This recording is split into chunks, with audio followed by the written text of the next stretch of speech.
The things that matter most happen right in our own backyard. Our neighbors, our schools, the places we go, and the people we know.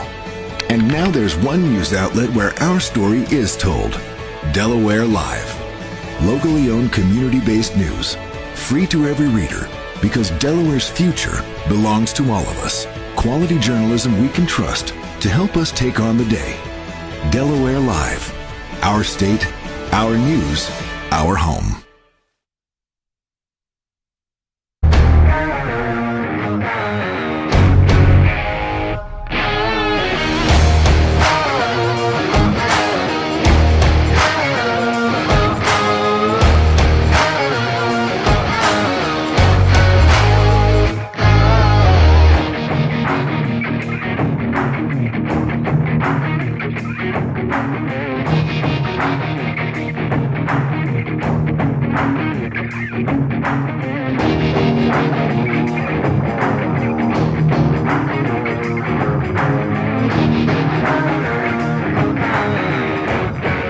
Local sports now. It's the 302 Sports Friday night downstate game of the week. Welcome to Delaware's premier high school football pregame show, brought to you by Sodell Concepts, 12 chef-driven restaurants on the culinary coast in southern Delaware. Now let's go live to your host of the Sodell Concepts pregame show, Benny Mitchell.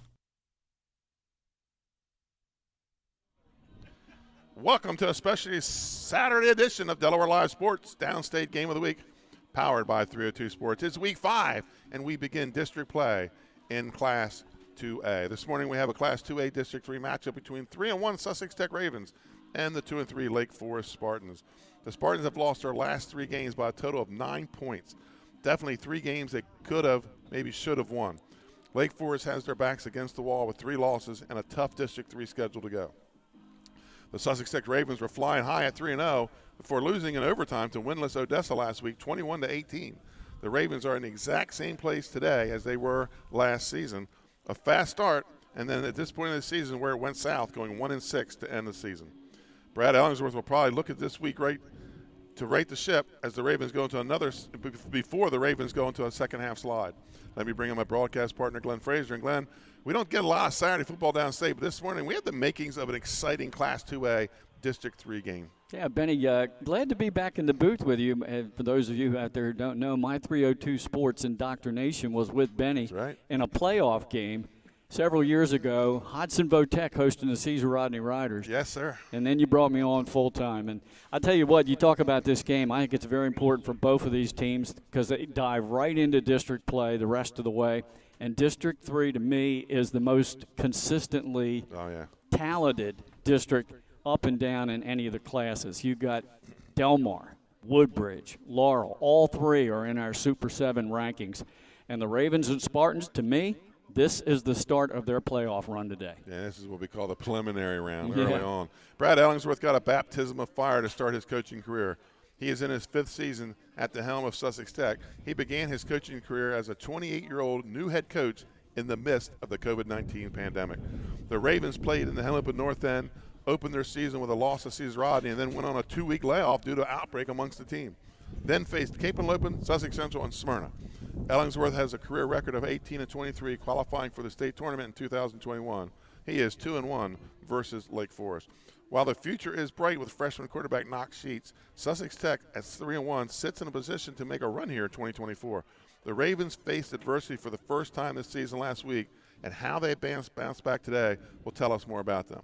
Ellingsworth runs the wing tee, but the Ravens don't ground and pound as much as they like to use that misdirection and speed to break long runs. Sussex Tech is averaging 42 points per game, Glenn. Benny, I think that's second highest in the state to the Sussex Central Golden Knights. Right. They're the only 2 teams, I believe, averaging more than 40 points per game. The Ravens, they have 3 solid running backs, but the straw that stirs the drink is Kyle Thompson. Over 700 yards rushing and 12 touchdowns. He leads the way.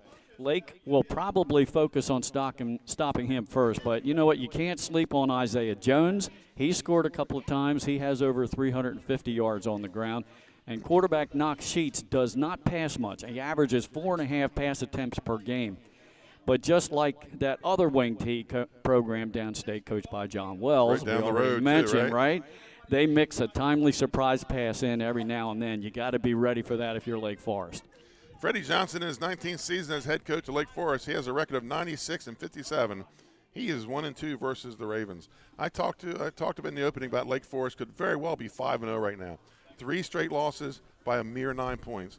All those losses to quality football programs. Red Lion, Cape on Lopin, Howard. Glenn, we've both seen Lake Forest a couple times this season. Really, it's just been a drop pass here and there.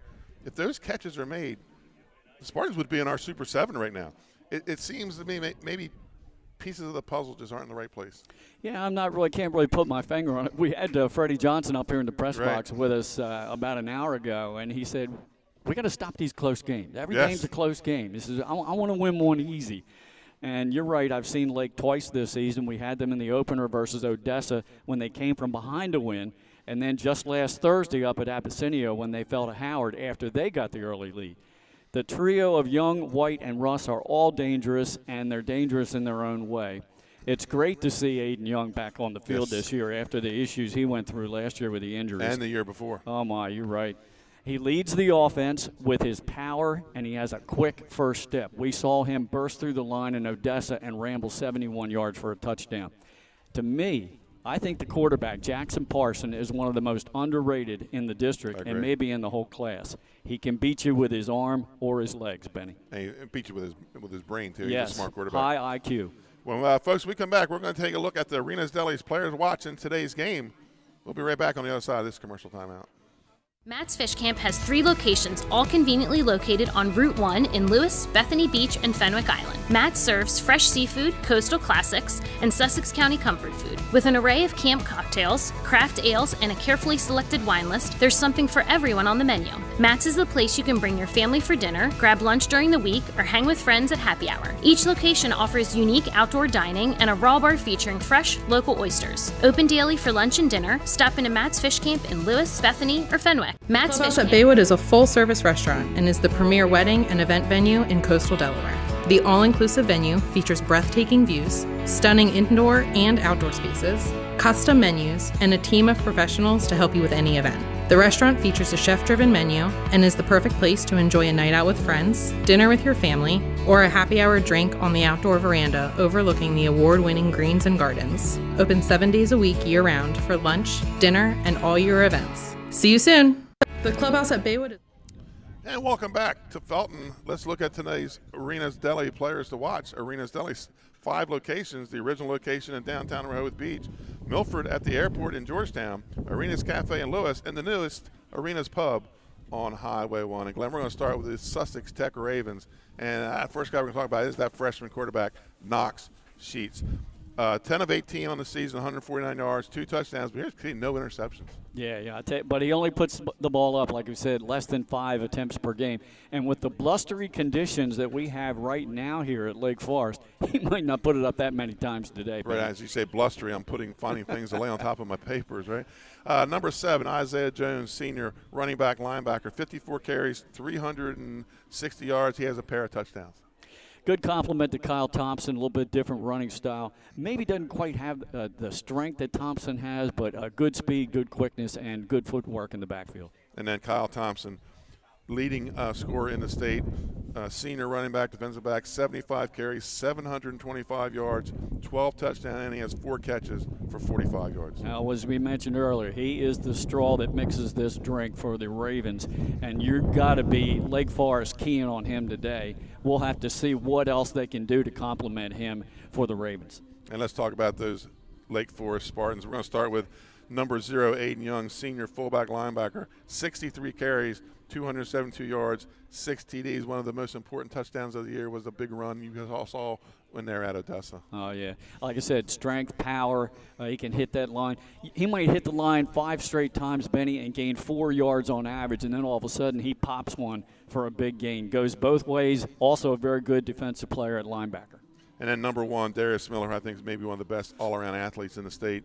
Senior wide receiver, defensive back, 10 catches, 174 yards, 2 touchdowns, and on defense, 17 tackles and an interception. Good hands, good route runner, and good speed, too, once he gets the ball in his hands. The key with him is if Parson can connect with him on those short passes, it's the yards after catch, the yak for that young man. And the fun guy we both talked about earlier in the broadcast, quarterback Jack Parsons, number 3 junior, 29 of 58 for 471 yards, 5 touchdowns, just one interception, 22 carries, 136 yards, 6 touchdowns on his legs. Benny, during the break, you and I talked about it. The key to the game might be Parson. Yeah, I agree. Because he can beat you in the air and he can beat you with his feet.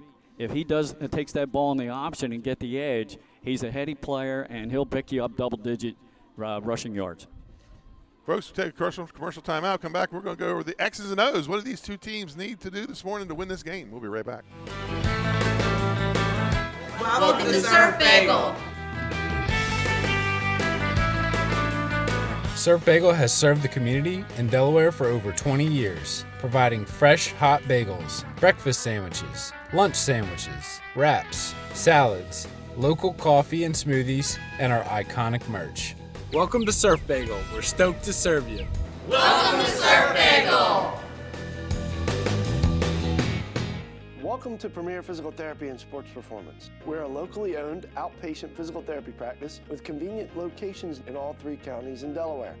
At Premier, we have experienced physical therapists with advanced credentials, but their hospitality, passion, and enthusiasm is what makes the difference for you. Find our convenient locations at premierptsp.com. You may have tried physical therapy, but have you tried Premier?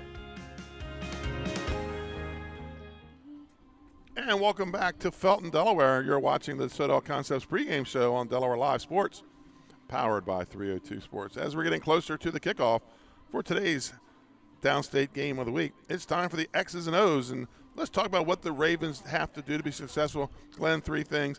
Set the edge, get their speed in the open field, get off the field on 3rd down, and limit penalties.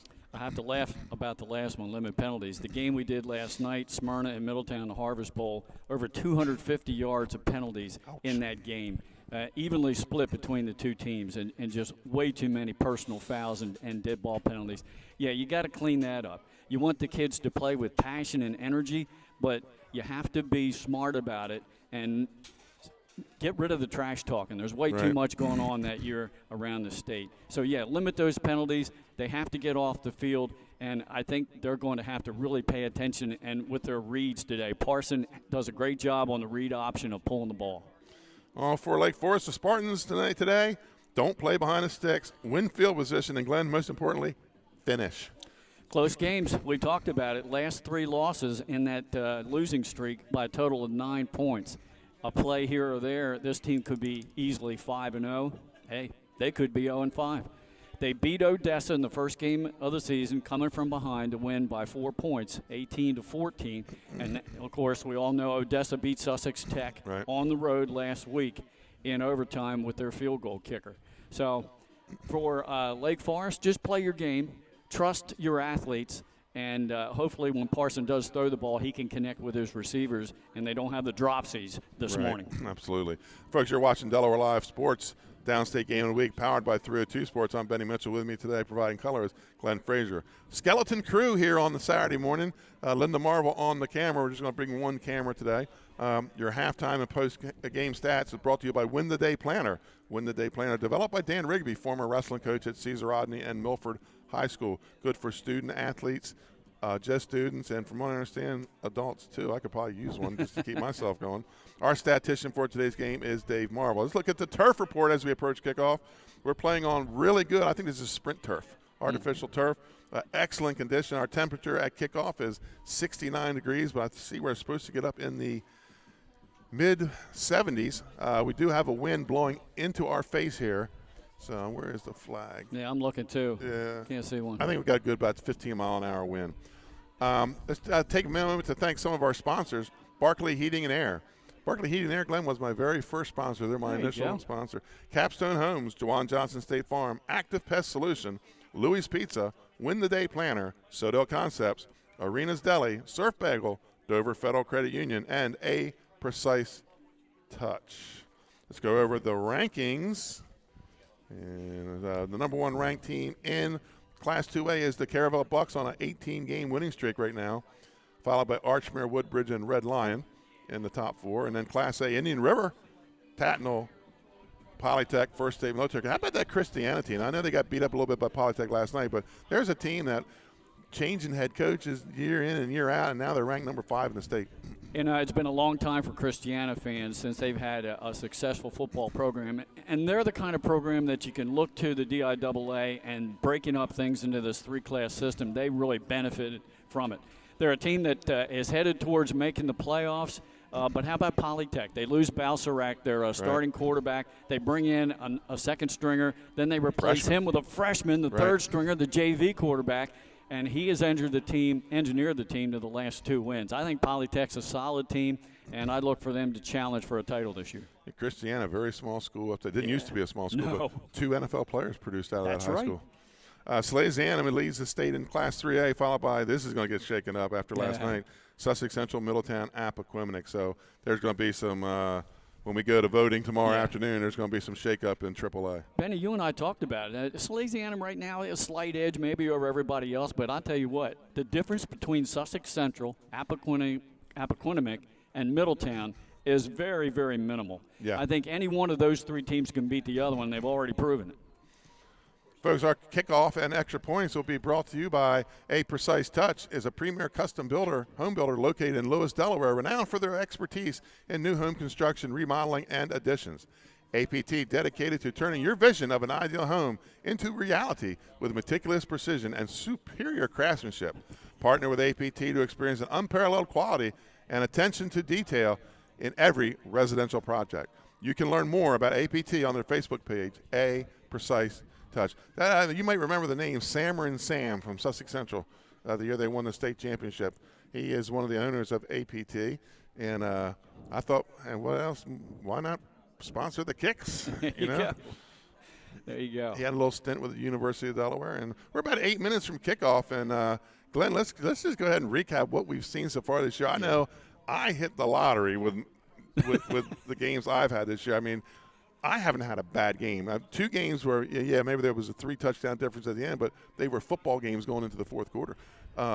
It's just been, I think, football in Delaware, and Jim Tack alluded to this last night, it's gotten better. Yeah. It's become more competitive, and when you're more competitive, the game changes. Yeah. You've had a really great season as we're now in the midpoint with close ball games, making for very entertaining viewing. Yes, sir. For our fans out there. Me, on the other hand, most of mine have been blowouts. Now, last night we did the Harvest Bowl. It was 10-6 at halftime, and then Middletown came out of the locker room and just dominated the line of scrimmage, scored on all 5 possessions in the second half to get the easy win, 45-12. I've had a couple of close games. Appoquinimink and Smyrna was relatively close. And, of course, the first one this year, both games we've done with Lake Forest have been close. Against Howard at Abyssinia, where they lost a tough one there. And then, of course, that opening game when they beat Odessa. So, it's been interesting so far. And I'm looking at the officiating crew down there. They're getting ready for today's game, which will start in the morning and end in the afternoon. That's right. And, Benny, it looks like we got a great day for the game. Yeah. For some reason, Lake Forest and Laurel, I like to do their homecomings when I'm a season ticket holder at Delaware. So when Delaware's away, I get to do those homecoming games, and they're always yet to have bad weather for them. Now I'm not going to knock on wood because I got Laurel coming up, and I want to make sure we don't have bad weather for that. But downstate small school football, a great day. It's homecoming. Matter of fact, when I was in high school, my junior year, we played a Lake Forest homecoming one time. They've always played them on Saturday afternoons or Saturday mornings. Hey, to just reiterate some things about the Super 7, and we've all discussed this. Right now, Caravel's head and shoulders above everybody else in Class 2A. Mm-hmm. And then you've got several teams that will be battling for position to try to get into that, we would think would be a Caravel title defense up at Abyssinia in November. And a lot of them reside in this District 3 in Class 2A. Woodbridge, Laurel. Both of these teams, let's see what happens today, right? Woodbridge, Delmar, Laurel. Woodbridge and Laurel with a close game on Thursday night, a 1-point win for the Blue Raiders. 3A, you got to see Appoquinimink last night. They might have the best passing attack I've seen all year. Desai Drummond is just pinpoint. And Rogers, oh my, he went up like 12 feet last night to get a pass over somebody. I was like, he's going to jump through the cloud. And then his ability to make cuts and make you miss. Yeah. Because Sussex Central was a good, solid tackling defensive team, and they swung and missed a lot last night. Yeah, Rogers is special. Montebello is also very good. They have a very good receiving core, maybe the best receiving core in the state. And then I like that Noah Hoff kid. He might be one of the best route runners in the state. Of course, he scored the winning touchdown. Right. Last night, speaking of how close that game was, is, Appo goes down, scores with 1:10. Sussex Central, their quarterback's out, so they're with a backup quarterback, and they're going to have to go 20 or 80 yards. And I texted our cameraman to let him know who got the MVP, and then next thing you know, boom, they hit Malik Bell on a long pass to the 10, and I had to text him back, hold on, we're not done yet. But Malik Bell last night, 200 and some yards on 39 carries. And the thing is, the defenses know he's going to get the ball. Right. Marvin Dooley told me John Wells isn't going to surprise you. No. He does what he does, and they execute so well. And he says when they're on their A game, they're hard to beat. So the Golden Knights needed 80 yards at the end, and they got 79. About 79 and a half. Yeah. Well, and the Appo defense, that's 2 games in a row where they've had a big goal line stop that helped them win the game. So, yeah, Class 3A, I think it looks pretty good right now. I think we'll have a competitive finish and a good tournament in 3A. Mm-hmm. Looks like the captains for both teams are gathering themselves on the respective sidelines, and will soon be going out to the middle of the field. Last night for our game, Benny, we had Dave Baylor, the executive director of the DIAA. He went out for the coin toss, and he went right through the line and talked to the players for both teams, and I'm sure he was talking to them about sportsmanship. Well, I don't think they heard the message. I was going to say, that fell on deaf ears. Yeah, unfortunately. Yeah, that's something they need to start fixing, and maybe some ejections and some sitting out some games might straighten it up. It's been a problem all over the state. Yeah. Well, we've seen it in our games. I'm sure you've seen it in yours. Mm-hmm.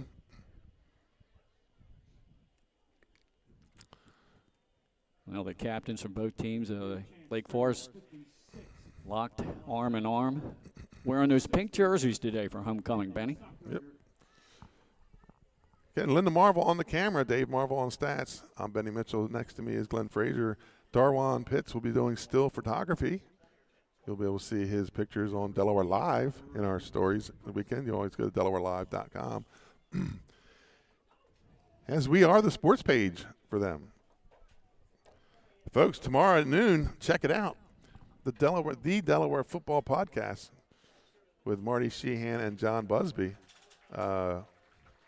Those guys do a great job, Benny. A couple weeks ago, I'm sitting there at noon, 1, 2, right. 3. Well, that's the week I had to sit in for Marty to do your pick show. That's right. That's right. Because he was sick, and that caused the delay of their podcast. He had laryngitis. It's kind of hard to do a podcast with laryngitis. But they do an awesome job. They recap what we do, and they cover all over the state. So check them out tomorrow. Right, there's the opening flip. I see the white hat talking to Lake. They won the toss. And I've noticed this year more teams are taking the ball on the opening kickoff. Yep, instead of deferring. And even the Smyrna Eagles did that last night. Mm-hmm. And they never do that. Right. So as Glenn said, Lake Forest wins the toss. They elect to receive.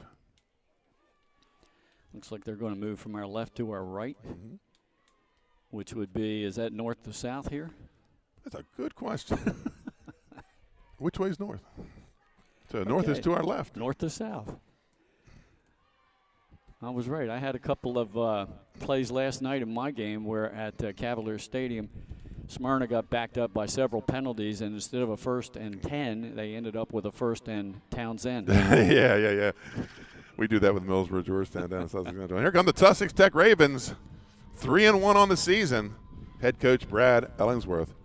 And here come the Lake Forest Spartans. Head coach, longtime head coach Freddie Johnson, former player, athlete here. 3 straight losses, but I think he's got to be looking for a win here, big time.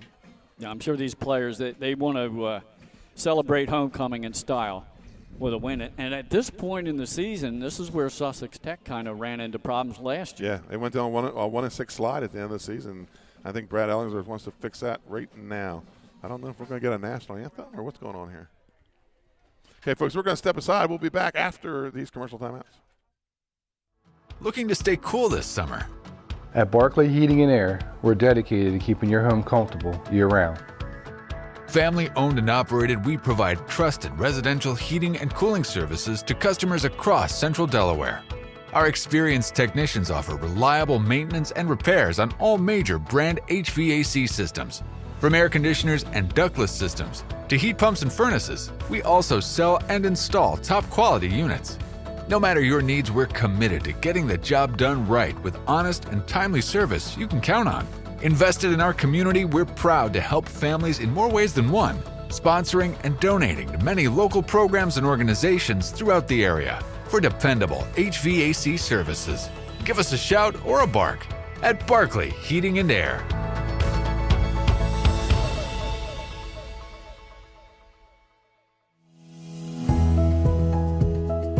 First State Orthopedics has 46 physicians and 22 physician's assistants at 16 locations across the state of Delaware. We provide both surgical and non-surgical treatment for a variety of orthopedic conditions, are specially trained in current state-of-the-art techniques. We serve as team physicians for over 20 high schools, Wilmington University, and many local recreational and competitive leagues. Our doctors are readily available to all local emergency departments, medical aid units, and urgent care centers for consultation and treatment. Give us a call today at 302-731-2888 or visit us online at firststateortho.com.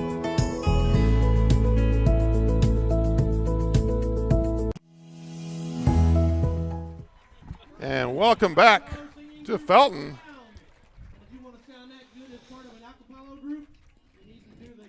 Yeah, nice job by the choral group here at Lake Forest High School, a little a cappella national anthem. Had a choral group last night, but they were up in the press box. Oh, wow. Benny. Yeah. It got a little crowded. And they scared me because about 10 minutes before they went on, they started to practice. Oh. And I was right in the middle of announcing. I'm going, uh-oh, it's national anthem. What am I got to stop. All we had was a prom proposal in the press box last night. So here we go, ready to kick it off. Lake Forest will be taking the ball. They're in the navy blue helmets, pink jerseys with blue numbers, and navy blue pants. And Sussex Tech kicking away, going from right to left. They're in the black helmets, white jerseys with black numbers, and black pants.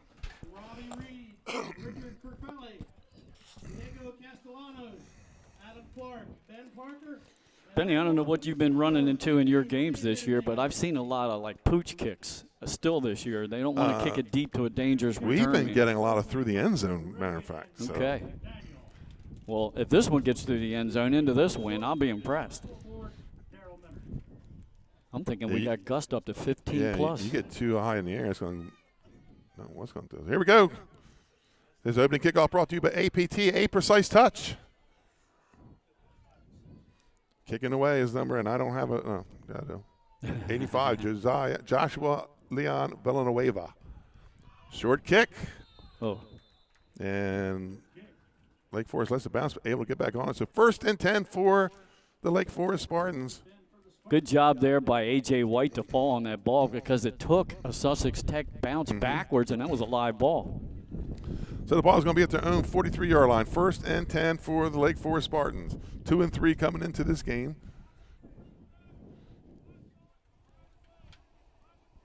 And it'll be under the direction of the quarterback, number 3, Jack Parson.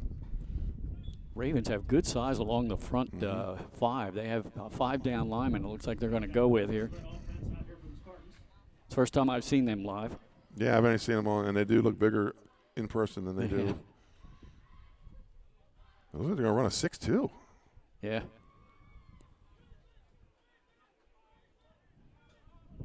Motion goes away.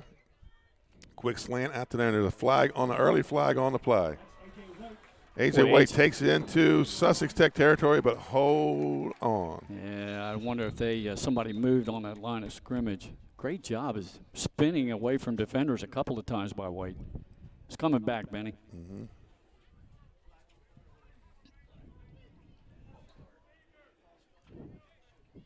Yeah, I think somebody just jumped the snap count for the Spartans.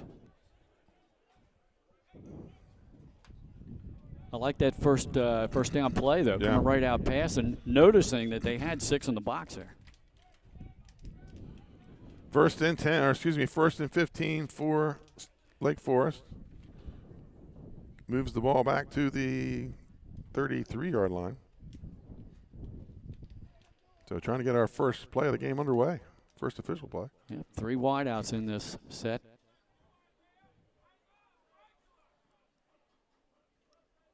A.J. White comes in motion. Out to Darius Miller. Darius Miller looks for a block, but he's going to go out of bounds at about the 41. Tackle made by linebacker Isaiah Jones. Good gain, get some of that penalty yardage back. Bring up a 2nd and 8 for the Ravens. Excuse me, for the Spartans. Nicely designed play again as they come out throwing. They had A.J. White in motion, and then they throw it to Miller and setting up the screen to the near side. And Lake Forest breaks the huddle. It's going to be this time A.J. White in the backfield. Aiden Young moves out into a trips to the far side. Quick toss out to A.J. White. He's got a little bit of running room on that left side. Makes a cut. Gets down inside the 40, the 30, inside the 20, the 10. Touchdown, Lake Forest. Wait a minute, we have a flag on the play back at the 48-yard line. Yeah, and this one might come back. I like the design of the offense and the plays that they're coming up with right now. Getting their talented and athletic receivers open in space. Freddie Johnson upset. Yeah. With the call. Drive killers. That time a touchdown killer. So a hold against Lake Forest. And the flag was thrown right at the stick. Right at the first down stick, right? Yeah. So that's going to bring up a 2nd and 10. Well, let's see if they stay with this game plan here. And we'll also see if the Ravens defensively switch anything up. Maybe drop more guys in coverage. Well, they just got one safety deep, and that's once he made that one move, he was off to the races. And Coach Johnson has already called a timeout, Benny. He wants to talk to his guys about being a little more disciplined. We're going to stay right here with Coach Johnson. He doesn't like to take his timeouts home with him. He's going to gather the troops, and then let's get this together. Jackson Parson off to a good start. We talked about he might be the key in the game, and he makes good decisions. He has a very high football IQ. Folks watching around, maybe not from the area, Lake Forest is in Felton, Delaware, right outside Harrington, which is in their district, which is known as the hub of Delaware. They sit above the Milford School District and below the Cesar Rodney School District. Now, I'm going to date myself now because when I was in high school, Middletown played in the old Diamond State Conference, right. Okay, when I was a freshman, and you had Harrington High School. That's right. Before the merger. Harrington and Felton. You know what the Felton mascot was? I do not. The Green Devils. Ooh, the Green Devils. Yeah.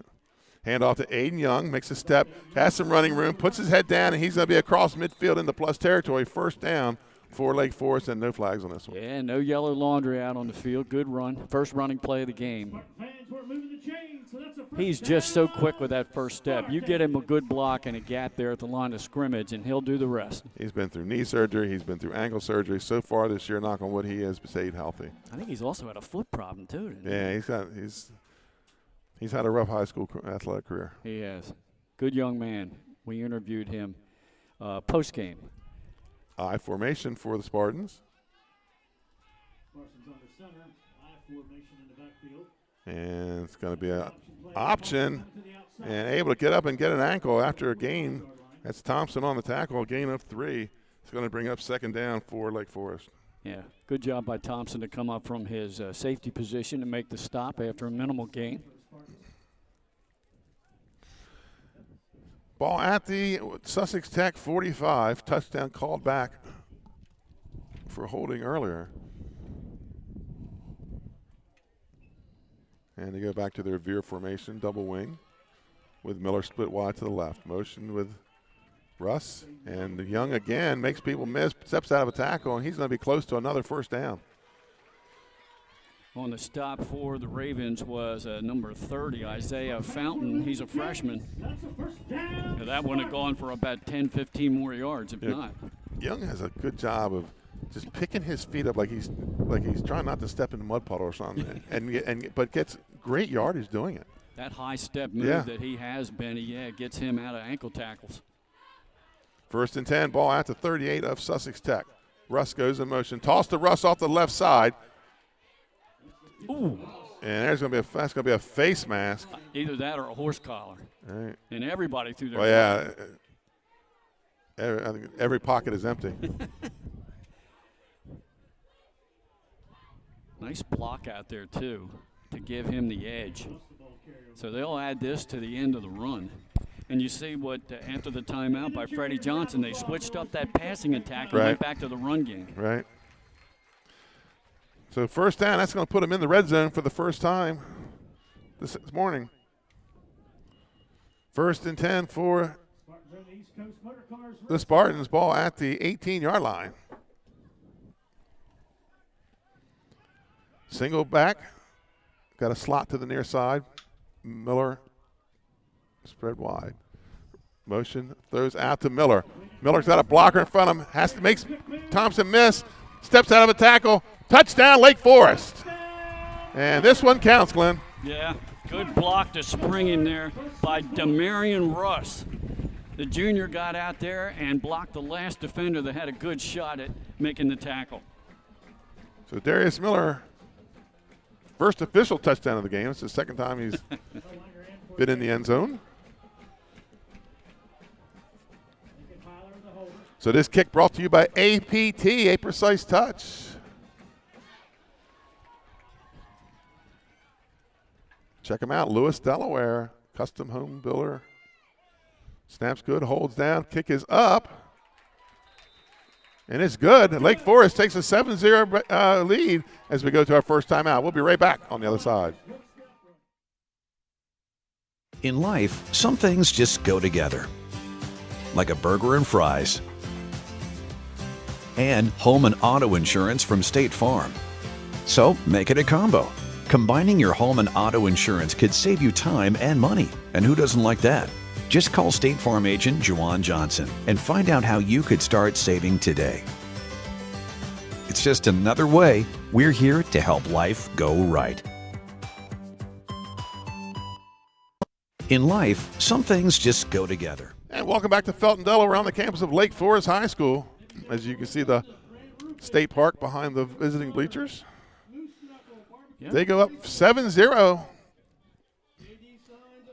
And they're about to say the Ravens are going to put 3 guys back about the 15-yard line. Yeah, Benny, that was a good opening drive for the Spartans. As we mentioned, Freddie Johnson called that timeout after his team committed a few penalties, and they were passing the ball early on.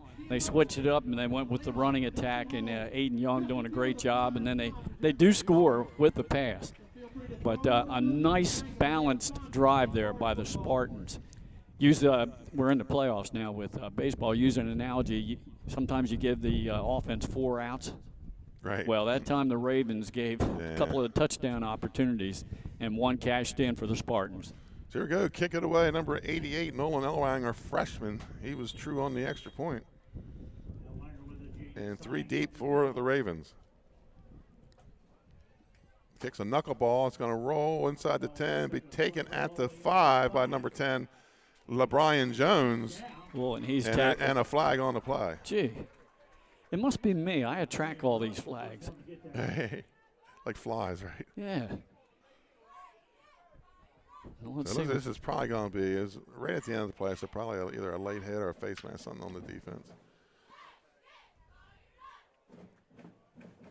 Our white hat placed the ball down. Now they're going to discuss it. Oh, they're going to wave it off. Wave it off, so no penalty. So 1st and 10 for Sussex Tech, their first crack on offense. Deep in their own end. It's just inside the 13-yard line. Under center, Knox Sheets.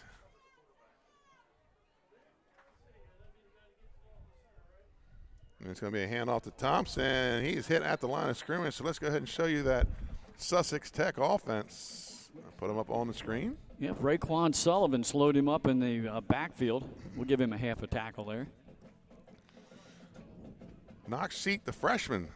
His father was the about a decade ago, head coach, wrestling coach at Sussex Tech, or excuse me, Seaford. Won their only Henlip and South championship. Derek Sheets. No, Benny loss on that play. This time it's number 7, Isaiah Jones. He's got plus yardage. And let's check out that Lake Forest defense. Okay. Led by Ian Nance. A.J. White, the free safety, made the stop there. Good hole on the left side that time. It's Jeremiah Higgins and Chance Farrell blocking for the Ravens. Second down for Sussex Tech. And it's going to be Thompson this time around left, and he's going to get out to the 30, so it's going to bring up a 4th and about 4. Good tackle by Aiden Young. He got out there and made that stop, and they're going to force him to a 3 and out to start the game, Ben. I think even bigger is A.J. White taking on that block that freed up the tackle. So they're going to punt and have to punt to the dangerous Darius Miller, and he's going to catch it at a short field probably. Yeah, and again, punting into that stiff breeze. Lake should get real good field position here. He's going to line himself up right about midfield. Another look. And get close, but going down and at the 45. 1st and 10 for Lake Forest in plus territory. Not a bad punt considering the conditions. Nance had a hand up and I think just missed it. Last time I was up here, Lake Forest, they did block a punt. Lake Forest's second crack. They've done a little bit of running the ball. They've done a little bit of passing the ball. Probably thrown more than they normally do to start a game. Let's see if the Ravens switch anything up defensively here. Again, they might stick with what they went with early on, where they had 6 linemen, 6 in the box to try to stop the run. Got a 5-man front this time. Mm-hmm. 1st and 10, Lake Forest. Parsons in the shotgun. Low snap, throws out to A.J. White. This is the play he scored on earlier. And he's going to pick up about 8 yards, bring up 2nd down. On the tackle is the middle linebacker, senior Braden Long. Got him up high, but not too high. I've noticed Sussex Tech's been tackling high here. They've already got, one face mask. Yeah, that one was up around the neck. But, again, good yardage on 1st down, man. 8 yards. Opens up all kinds of play calling options here. 2nd and 2 for Lake Forest. Ball at the 37 of the Ravens. Big Class 2A District 3 game here, opening the district play. Trips to the far side. Parson in the shotgun. Takes the snap, looks right, has Miller breaking open. Catches it at the 10 and takes it into the end zone. Touchdown, Lake Forest. What a catch by Miller on the fingertips, over the shoulder, and a pinpoint pass by Parson. I reiterate what we said in the pregame show. Right. I think he's the most underrated quarterback in 2A. Underrated quarterback. Well, he put that one on the money as Miller got behind double coverage. Yeah, Miller did a little out pattern. And on the kick, this kick brought to you by APT, A Precise Touch. This extra point by Nolan Elwanger. Kick is up, and the freshman's good. And Lake Forest takes a 14-0 lead. Folks, we'll be right back on the other side of this commercial timeout. For over 15 years, our company has been building homes in Sussex County, Delaware. We offer a completely comprehensive program for our customers that makes building a new home enjoyable. At Capstone Homes, we have access to lots in our amazing communities or through our realtor partners. Visit with our team of professionals for a completely comprehensive experience. We can handle absolutely every part of building a new home for you and your family. Create your new home. Create a Capstone Home. So welcome back to the Lake Forest Homecoming. I'm Benny Mitchell with Glenn Frazier. Lake Forest jumps out to a 14-0 lead up behind the arm of Jack Parson and the trusty hands of Darius Miller. 2 touchdowns between those two. I'll tell you what, Benny, that might make our top plays for next week. Yeah, that was a nice throw, nice over the shoulder. Yeah, he just got it right out on the fingertips. He puts this one on the ground, and they're going to pick it up at about the 20. This is number 10, Jones. Helmet comes It goes off. out of bounds, and a flag. Again on the return. One of the Spartans' helmets flying off. That's Ian Nance getting his Yeah. back on. The referee tells me he has to leave for a play. It would be good field position on this drive. Much better than the last one for the Ravens. However, let's check the penalty. Well, let's see. At the 37 is where they would have had the ball. I think this is going to go against. He's facing that direction. Yeah.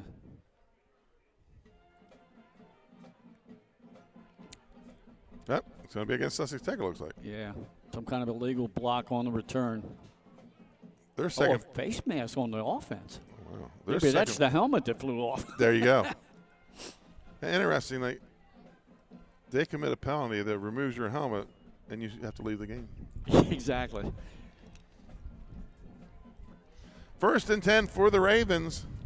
Ball's going to be at their own 21, their second possession of the game. And I tell you what, Benny, if Sussex Tech wants to stay in this game, they need to get something going right here. And guard trap up the middle. Short gain of about 2. That was number 7 on the carry, Isaiah Jones. Just trying something different, keeping the defense honest. Test things up the middle. Actually give him a gain of 3, make it 2nd and 7. And see if they can't get a play here for Thompson to get loose. That would pick up the morale of the team. If they can get the edge, but they have team speed. Nope. Well, there's I'm not sure what we got here. yeah, all kinds of pre-snap movement. No flags, though. Oh, I see. Oh, It's going to be a fumble. My goodness sakes. So I think the center may have snapped the ball too early. I'm surprised there was no flag on the play, Right. but well, I guess once the center snaps the ball, yeah, it's a big turnover, and Lake right back in great shape. let's set that Lake Forest offense for you. Quarterback Jack Parson, Darius Miller at the receiver, and Aiden Young, their running back. 1st and 10 for Lake Forest. Miller out here split near side, raised his hand so Parson could see he had single coverage. It's going to be Aiden Young up the middle, and he's going to be inside the 15, so they're in the red zone. It's going to be a 1st down. Benny, good seal block to allow him to get the edge by Raekwon Sullivan. And there's your defense for the Ravens. Kyle Thompson, two-way performer.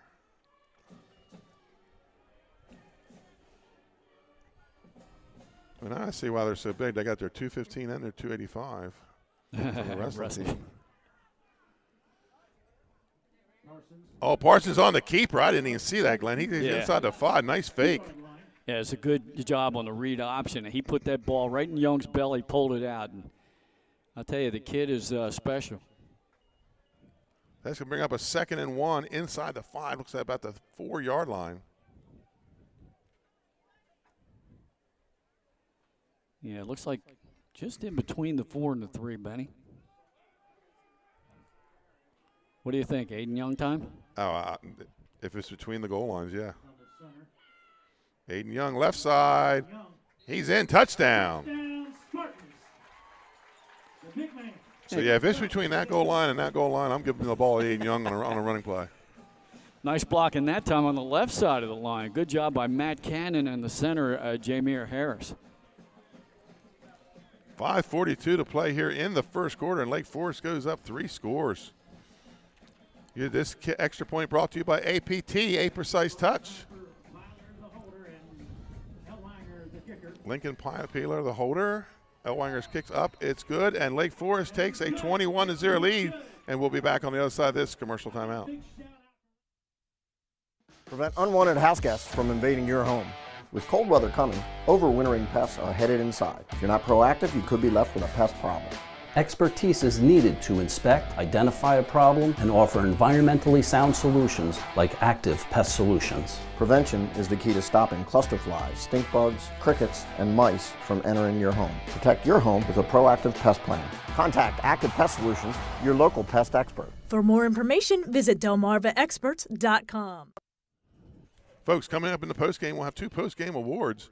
We have the Active Pest Solution Pest of the Game, and then we have the Delaware 302 Player of the Game, and the bling sitting next to me, the bling chain sitting safely in here. Glenn Fraser will go down at the end of the game and award it to our Player of the Game. So here we go first, 21-0 for the Spartans as Elwanger kicks it away on the ground, takes a high hop.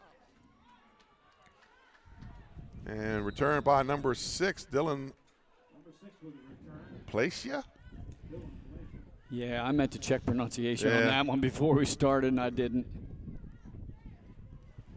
Placia, it looks calm on paper until you have to say it. Placia. Again, good field position. Best field position the Ravens have had. And we talked about the last drive they need to get something started. Now they really need to get things going offensively. 1st and 10 from their own 38-yard line. Knox under center. Knox is going to roll out under some pressure. Oh, off the tip. Did he bring it in? No, incomplete. Number 11, Ja'Kai Hodnett tipped the ball, and Isaiah Jones had to dive, almost brought that in. Yeah, the old tip drill to himself, almost. So that brings up 2nd and 10.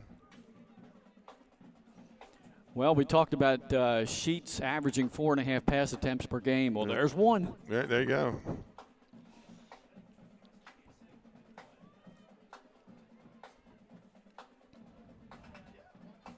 And the right tackle moved. And he knew it. He slapped his hands on his thighs saying, darn it. That's one thing the Ravens do not need. No, and they're starting to add them up here now. So that's going to push them back 5, make it a 2nd and 15. Yeah, right now somebody's got to step up and make a play for Sussex Tech because things aren't going their way. Lake Forest is just moving the ball freely down the field offensively. And then, penalties like that, they had the tip pass they almost came up with. Then there was the fumble that Lake turned into points. That's a handoff to Jones on the belly. And he's going to get it out to the 45, so he's going to get the penalty plus back. Nice blocking right by the guards in the center. I have to tell you, Sheets may not throw much, but he's got good command of this wing T offense. He does. A.J. White, the free safety, prevented Thompson from getting 6 points there. I mean, his timing is really on the money with the reverse pivot and able to hit the hole in stride. 3rd and 3 coming up for Sussex Tech. A little counter action. Makes a man miss, spins, and brought down by A.J. White. It's going to bring up a 4th and 4. Got another flag down, too, I think. Across the field. I thought I saw a flag drop. Maybe a yellow shoe. Okay. No flag. Well, that's good. Yeah, there's a yellow shoe. All right. They should make them illegal. So good. Well, obviously Sussex Tech's got to go for it here. You're already down 21. 4th and 4. Ball at your own 45. Knox under center. And Jones on the carry. I think he got it, Glenn. Yeah, he got the spot. I see the side judge along the far side. That's their first down of the game. Yes. Just a little dive play. So the ball out to the 49. 1st and 10 for the Ravens.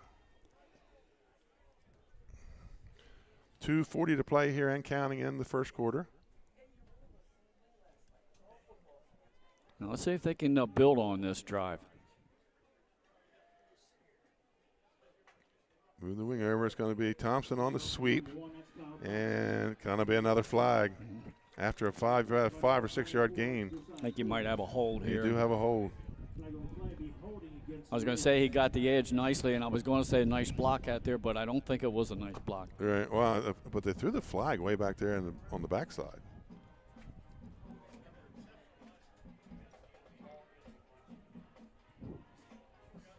Our white hat discussing things. It is a hold. So that's going to make it a 1st and 20. And not really what the Ravens need right now. I think he went back too far. We had one last night. It was a 6-yard penalty. I think his stride was a little long. They stepped that off all the way down to the 35. Now the down marker has not changed. Yeah, it's at the 40. He's standing where I think it probably should be. Yeah. That's an oopsie. Yeah, that'll reset. I like how they deliberately step it off. He just picked the ball up and backpedaled to the to the spot. Right. That is funny. Sheets drops back to pass and intended for number 10 Jones, LeBrian Jones. Little high, sails out of bounds.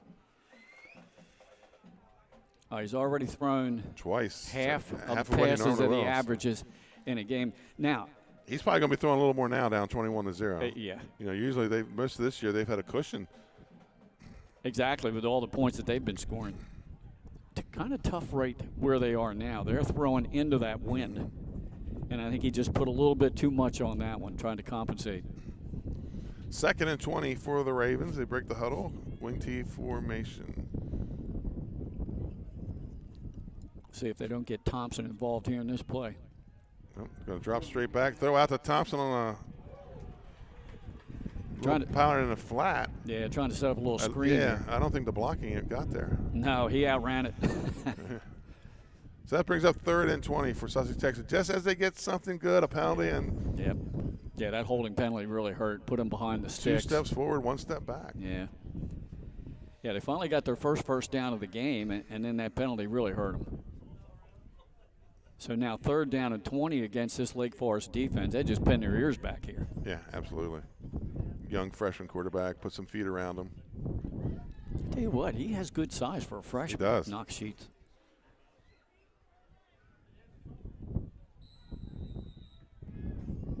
And Coach Ellingsworth, something he didn't like, so he's going to take a timeout. We're going to take one with him. Your score, with 2:06 to play in the first quarter, Lake Forest 21, Sussex Tech 0. I would always pass by Ferris on Kirkwood Highway, so I knew that they existed. We stopped in the showroom. We just clicked, like from day one. They did a total kitchen renovation for us. Ferris was so organized. They were on top of everything from day one. Always here when they said they would be, always on time, kept to the schedule. The level of comfort speaking to everyone that works at Ferris, they were just super friendly, easy to talk to. It was like they were friends, not, people coming to work on our kitchen. The room is totally transformed from what it used to look like. To have all this seating now and the big table, the bench seats, it's great. I love coming home and just walking through the laundry room into the kitchen every day. It was just a great experience. And welcome back to Lake Forest High School, Sussex Tech, 3rd and 20. And trap up the middle with Jones, and he's going to pick up maybe 4 yards. Probably. And it's going to bring up 4th down. Oh, looks like they're going to change up personnel and go ahead and punt now, Benny. Got a score update for you upstate. St. George's Votech trailing Salesianum only 2-0. Oh, wow. We had a safety last night in our game. Yeah, I know you did. And how about congratulations to Dover getting their first win last night. Over William Penn, which that surprised me. Jaden Justice on the punt, and Darius Miller back to receive.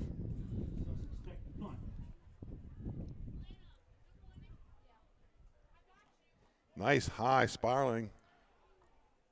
And it's going to go out of bounds. Oh, it's going to come back in. Yeah.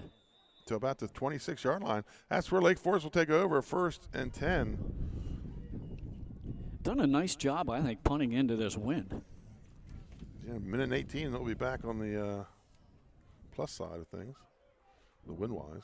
You got that right.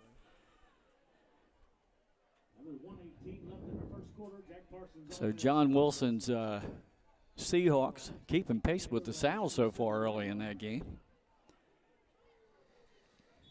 There's another game up north today, too, of interest. I have to look at my schedule. Yeah, I think there was about 9 games scheduled for there was one I was looking at, though. Yeah. 1st and 10 for Lake Forest ball at their own 26-yard line. Russ goes in motion, fakes the toss, rolls out to the right, stops, changes, finds a man open. That's a big hit by Thompson. He took the hit and Yes, kept on running just like the ever-ready rabbit. And he's down. The player that made the hit. No, A.J. White is down after the hit. Oh, boy, yeah. Oh, you hope the young man's okay. They flooded the near side of that zone. There was a lot of good coverage out there by the Ravens.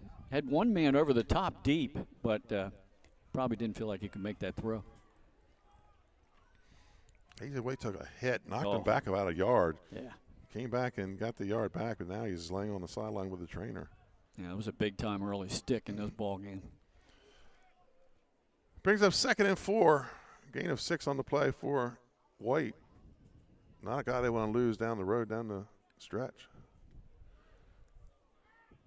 Go back to their veer formation. Russ goes in motion. Aiden White left side. And he picks up about a yard. Going to bring up 3rd short. Somebody grabbed a hold of the shirt sleeve, I think, of Aiden Young that time. And you usually don't bring Young down that way. No. Very manageable 3rd down now. 3rd down a couple yards. 3rd and 2 for the Spartans. Lake trying to run out this first quarter, Benny.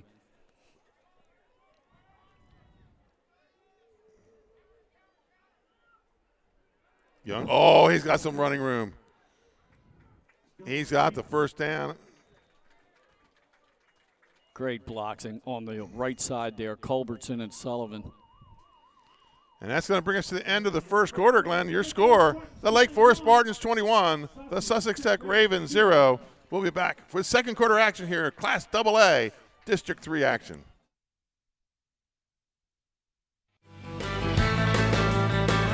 Welcome to Surf Bagel. Surf Bagel has served the community in Delaware for over 20 years, providing fresh, hot bagels, breakfast sandwiches, lunch sandwiches, wraps, salads, local coffee and smoothies, and our iconic merch. Welcome to Surf Bagel. We're stoked to serve you. Welcome to Surf Bagel. And welcome back to the Lake Forest homecoming. They lead 21-0 as we start playing the second quarter, so we'll flip sides of the field. A.J. Wade now sitting up, so that's a good sign. Yeah. You say you hope he's okay. He had trouble just getting off the field. Hey, we've got some moose knuckle barbecue rub.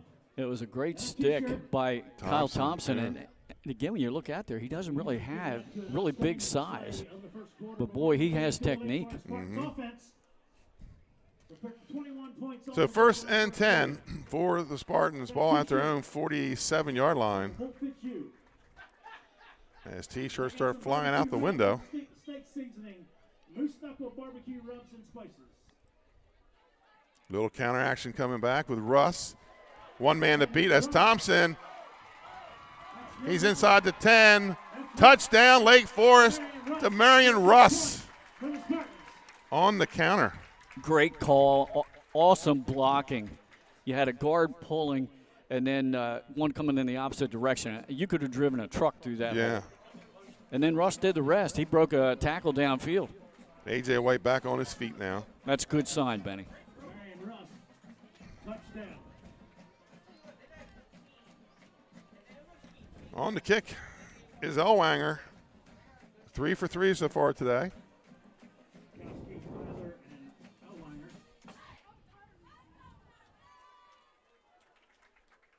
And he's now 4 for 4, 28-0 is your scoring. Glenn, we'll just stay right here. Okay. Well, Benny, I was wondering coming into this broadcast whose karma was going to be greater. Yours with all the close game this year, or me with several blowouts, and so far it's mine. Yep. Nick told me last night that he said you're going to have me pick your schedule next year. Yeah. I said, you know what, I might have Benny pick my schedule. He might load me up on downstate games. And that was just dumb luck, I tell you. I could go next year, and who knows. But I've been fortunate with tight games this year, fun games. Oh, you have, man. And 2 of them at the Castle. Yeah. We'll have them again next week, but they'll be headed over to Cape and Lopin.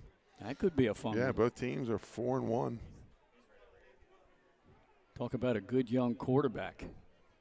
A kid from Cape. Yeah. Tingle. Jameson Tingle. Yep.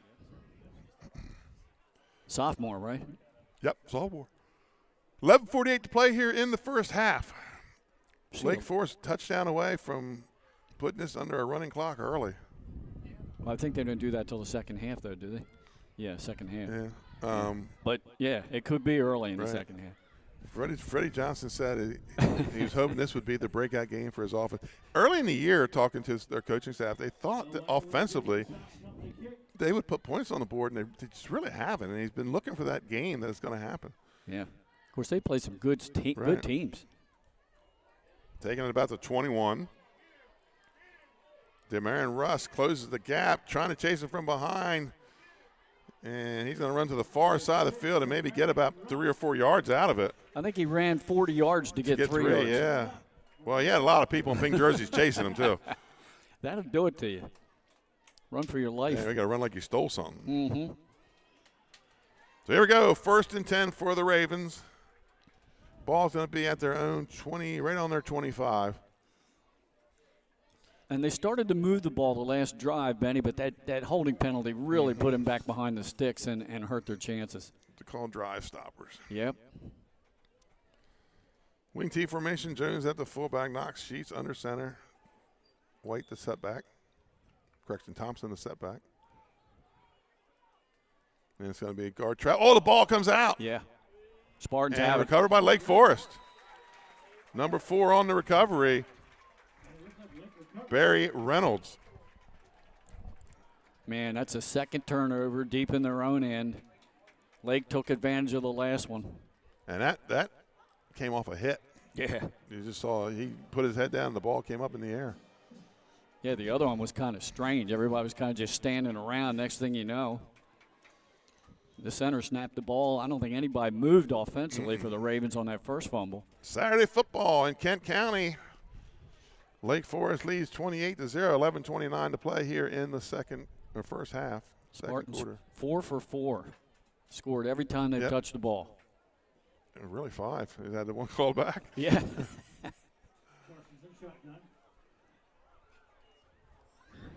Parsons rolls left, squares up, throws downfield, has a man open. Touchdown, number 5, Navon Pierce.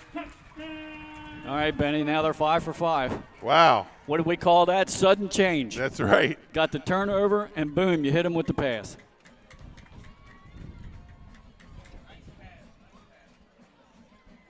He just kind of let that ball float out there. Pierce able to turn around, catch it, and take it in for the touchdown. And Ellwanger coming on for the kick. This kick brought to you by A Precise Touch. They're getting their money's worth here tonight.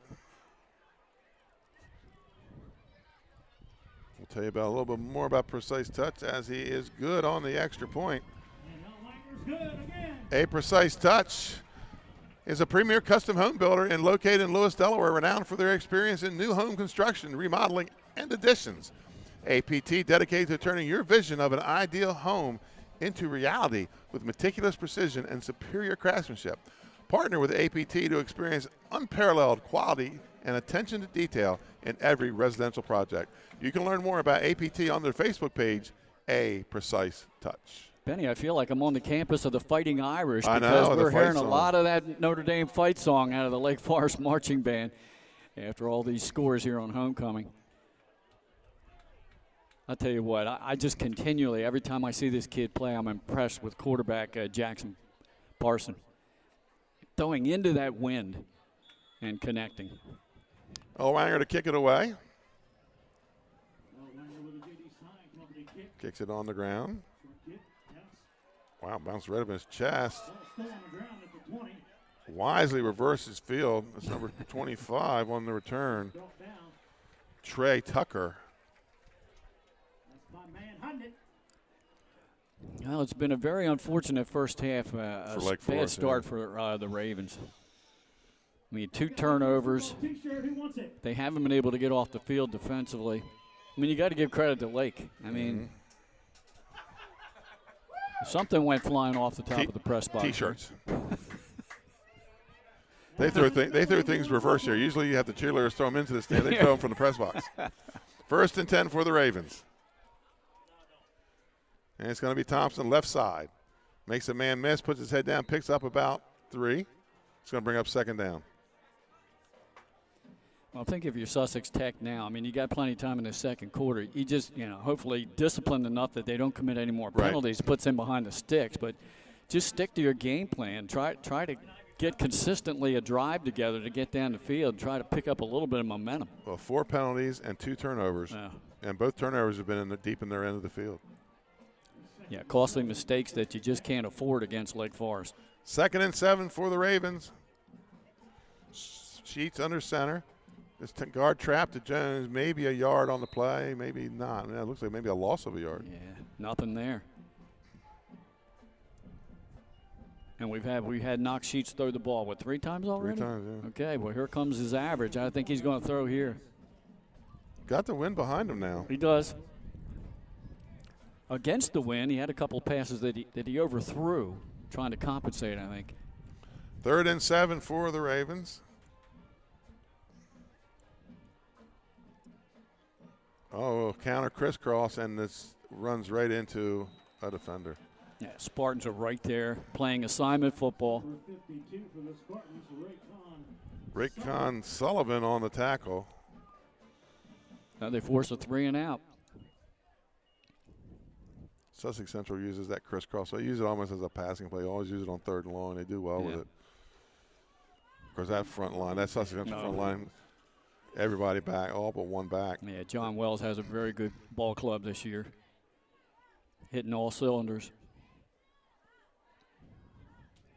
And punts it away, a floater, takes it at the 45, cuts across midfield and hit from behind, and there's going to be a flag. There was a play, now another flag, and it went over the Lake Forest bench. And then threw another one. Yeah. Something happened away from the play on the near sideline. Well, that's how strong the wind is. He threw a flag and it went out on the track. Yeah, right. So imagine throwing the footballs like that. Yeah, I saw it go flying. I said, whoa, that's way over the bench. Officials gathering to discuss this. I couldn't see, a little blocked out. Have you ever noticed, I think I always enjoy this, when it's like a unsportsmanlike how high they throw the flag in the air. Right. Like almost like the worse it is, the higher the flag goes. Right. Yeah, I'm emphatic about this call. That's right. You have to fair catch the flag coming down. Yeah. A lot of discussion here. Yeah, it is. It's a long discussion. There Of course, was 3 flags. If it's an unsportsmanlike, they've got to take time and write that number down on their little cards. 2 referees have signaled unsportsmanlike. Well, we got T-shirts flying down from the press box and flags flying from the field over on the track. Just stuff flying around here. From the condition of the top of the press box, the Hawks have been flying around the forest, too, because it was nasty up there. Oh, my. Well, unsportsmanlike goes against the home team.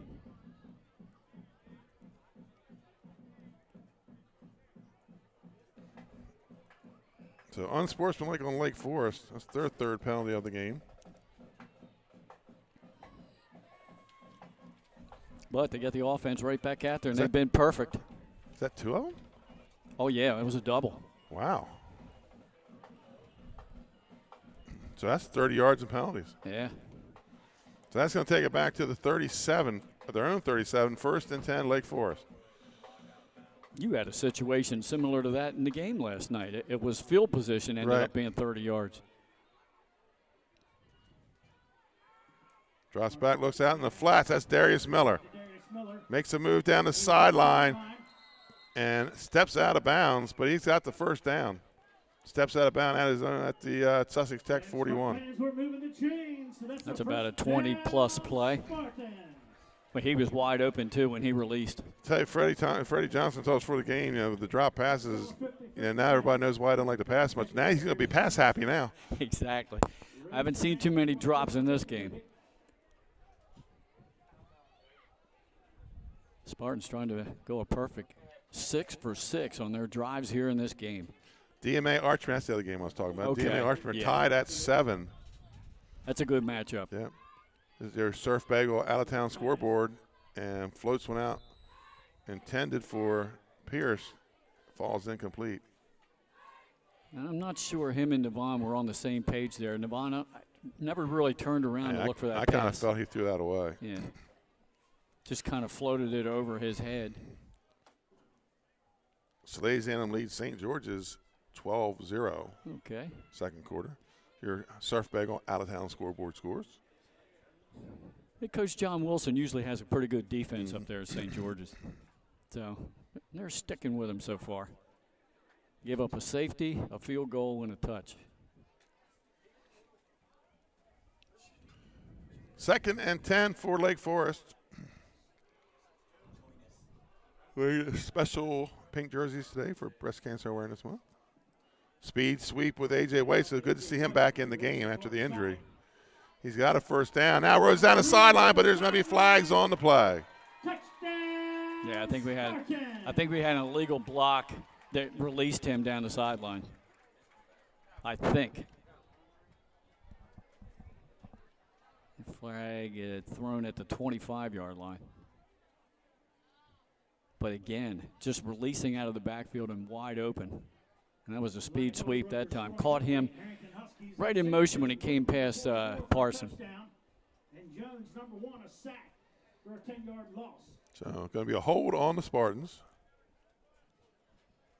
It's their 5th penalty of the game. And their 3rd major penalty on this drive, if you count the special teams. Yep. So that's going to make it a 2nd and 4 for Lake Forest.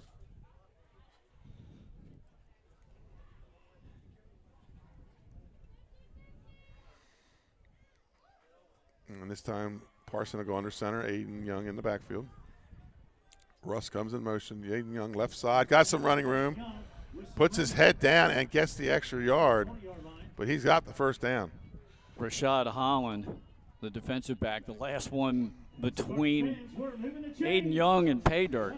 I wonder what that looks like coming at you when he puts his head down like that. It's like, well, they hung in there and made the stop, that's for sure. Good blocking again by the front line. Harris and Culbertson and Matt Cannon. Looks like Sussex Tech's going to take a timeout. We'll take one with them. Your score with 8:26 to play here in the first half. Lake Forest 35, Sussex Tech 0. It's a happy homecoming so far for the Spartans. Congratulations, Dover Federal, on 60 years in business in Delaware. You've been by our side since our doors opened. Thank you so much for giving me a call on so many years ago when I had no credit. You helped our business grow into what it is today. As a military family, thank you for supporting the financial needs of servicemen and their loved ones. Happy anniversary, Dover Federal Credit Union. Happy anniversary, Dover Federal. Thank you. Thank you. Local people, local decisions, Dover Federal Credit Union. Congrats. And welcome back to homecoming here at Lake Forest in James Blade Stadium, where the Lake Forest Spartans have a 1st and 10 from their Sussex Tech 21. They lead 35-0. So far, I mean, it's going to be tough to pick a player of the game here at the end because it's been all, I mean, Lake Forest 4 or 5 guys big time involved in this game. Yeah, we got a whole half to go, but if this ends up being a running clock in the second half, wonder how many of these starters we'll see still out there on the field. Because I think they have Delmar next week. Yeah. Parsons under center, Aiden Young in the backfield. Hands off to Young. And tackle made by number 66, Parker Hazard. Only a sophomore defensive end. He's a big boy, too. Yeah. See a lot of underclassmen with good size this year. A lot of underclassmen quarterbacks as well, doing well. Gain of 4 on the play. So we're up 2nd down. Ball at the 18. I think we're probably going to see a lot of Aiden Young on this drive. You would think. And there he is again. Oh, no, pulls it out. Parsons are still on his feet. Oh, what a tackle by 33. Yeah, that's Holland. Rashad Holland. Fought off the block, fought through the block, got out there and made the tackle. But first down for the Spartans. I know I sound like a broken record, but I can't say enough about Parson. I mean, he did a great job pulling the ball out of the belly of Aiden Young and running. Yeah, because I'm getting ready to call Aiden Young going off the left side. Give credit to Aiden Young on the fake, too. He had a nice run similar in the first quarter to set up a touchdown. Parson did. Speed sweep with White. And he's going to try to get to the corner. He does as he dives in after the hit.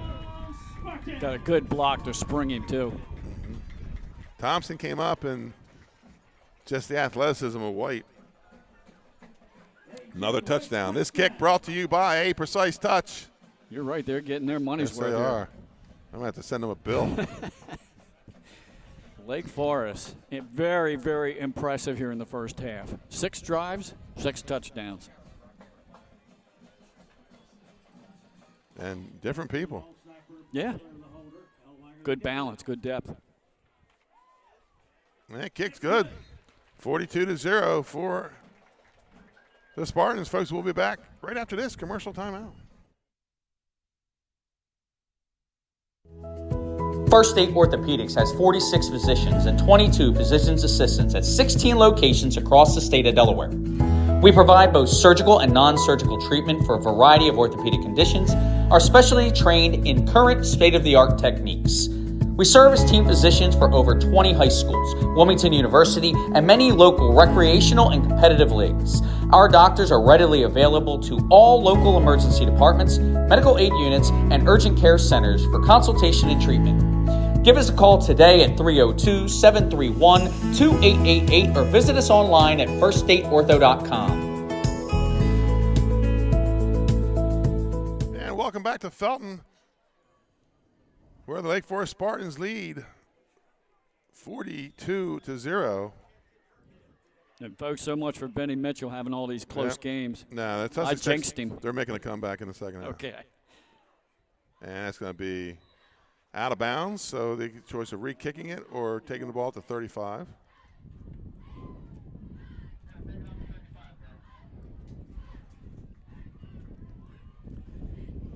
And I think we heard they were going to just take it at the 35. We continue to have this blustery conditions here on this Saturday late morning. Yeah, but it's nice because it's blustery, but in the 70s. Yeah.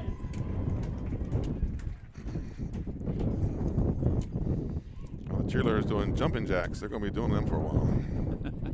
Might be doing them through the half. I think you dropped your media badge. I think it flew off. Again? Yeah.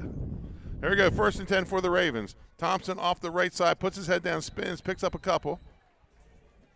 Tackle made by Nance. Yeah, I'm losing everything. I think my this wind. Clip came undone. Nice play-by-play there, Fraser. I had to check my cell phone here for the time because I just mentioned late morning. I was right on it, 11:58. Yeah, 11:58.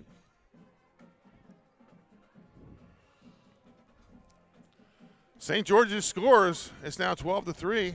Hey. It's your surf bagel out there. Another penalty by the Ravens. Pre-snap again. Yep. Yeah, they can't get into any kind of rhythm, Benny. No. Brad Ellings was about to send out the SMH, shaking my head. Yeah, it's kind of like whatever can go wrong is going to go wrong for them in this first half. Yeah, that Murphy's Law, right? Yeah. And then for Lake Forest, I mean, everything is clicking. They're hitting on all cylinders. 2nd and 13 for the Ravens. It's going to be a belly to Jones. He's going to pick up a couple. Yeah. Pearson on the tackle. Yep. Devon Pierce, a good stop.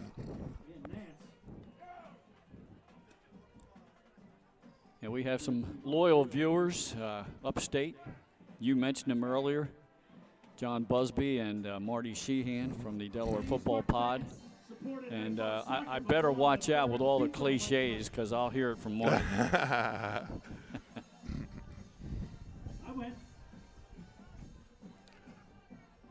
3rd and 12 for the Ravens at their own 33. And it's going to be the counter again. That's just not there. No. Lake Forest interior line is just playing excellent assignment football. Sullivan and Nance in on the tackle. Lake Forest, Sussex Tech's going to have to punt it away. They're going to have to, if they want to run that, they're going to have to change something either in their blocking scheme because they're just following the guards right now, and maybe hold your center back to pick up a backside block. Doing a great job of staying with their read. And now we've got a whistle. Oh, it's a timeout by Lake. Lake Forest takes a timeout. I think we had a personnel issue. They had somebody run on the field late, and then he turned around and came back off. Freddie saw that and had to call a timeout. So it's noon here in Felton. High noon. Halftime in Claymont. Archmere and DMA tied at 7. So, originally we thought that, it was going to be this maybe runaway and a rematch with Archmere and Caravel, but DMA said not so fast. And you still got Red Line in that bunch and That's Woodbridge. Right. Yeah. Throw Delmar into that mix if you want to. And, of course, Laurel, who only lost to the Bridge by 1 point. Mm-hmm. That was an exciting game. We'll watch that on the NFHS Network. The Ravens will punt it away. Number 28, Jaden Justice, the freshman, to do the punting. Back deep, Darius Miller. He made a good catch on the last punt. And this one's going to be a wobbly, go out of bounds around the 40. Effective, though, because you kick it away from a dangerous That's return right. man like Miller. Don't let him get his hands on it. So 1st and 10 for Lake Forest. Ball at their own 40.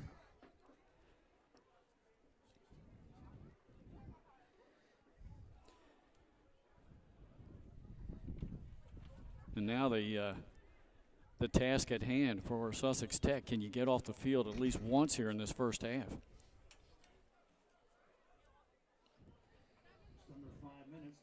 And for Lake Forest, can they go 7 for 7 on their drives? This probably the last we see of their starting offense. White goes in motion, handoff to Aiden Young, and he carries a couple tacklers out to the 44. Good first down play. Almost got 5 yards. 4 yards anyhow. And looks like an injured player on the play. Yeah. Trainer will come out and tend to that Raven that's down. Well, Benny, we mentioned this is the start of a playoff run, I think, for both of these two teams. Simply for the fact that the district that they're in with Delmar and Woodbridge, and let's just load it. You run the gauntlet almost every week now. It's the Old Henlopen South. Yeah. Old Henlopen South with Sussex Tech in there. Yeah. And Indian River down in 1A. Sussex Tech a little bit better position, coming in 3-1. Lake Forest, I think their playoffs start now. They got to finish top 2 in the district maybe to get in. Although they are going to pick up some points on the back end with games with Red Lion and Cape and Lope, and they're going to pick up some bonus points there. Right. And they almost pulled out that win over the Cape. That was an impressive loss if you can have such a thing. Cape and Red Lion. Yeah. Oh, you did that Red Lion. Red Lion went into overtime. Yeah. Well, their player is up. Brendan Trace is up and walks off the field. Kind of gingerly, taking his time. And the key is that, and these athletic trainers, they do such a fantastic job of working with these kids. Do the best they can to tend to them and get them back out on the field if at all possible. But their trainer is Heather Hydell. She works with me at the kids state tournament. She comes every year and gives us her time. Make sure we have a trainer there for the young guys. And he is gingerly walking. Yeah, really. Almost like a back injury or something. That's how I get up in the morning.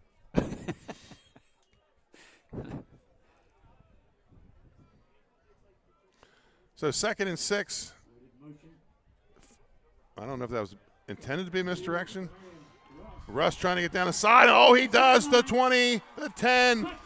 It's Demarion Russ, his 2nd touchdown of the game. What a great job on the pitch by Parson.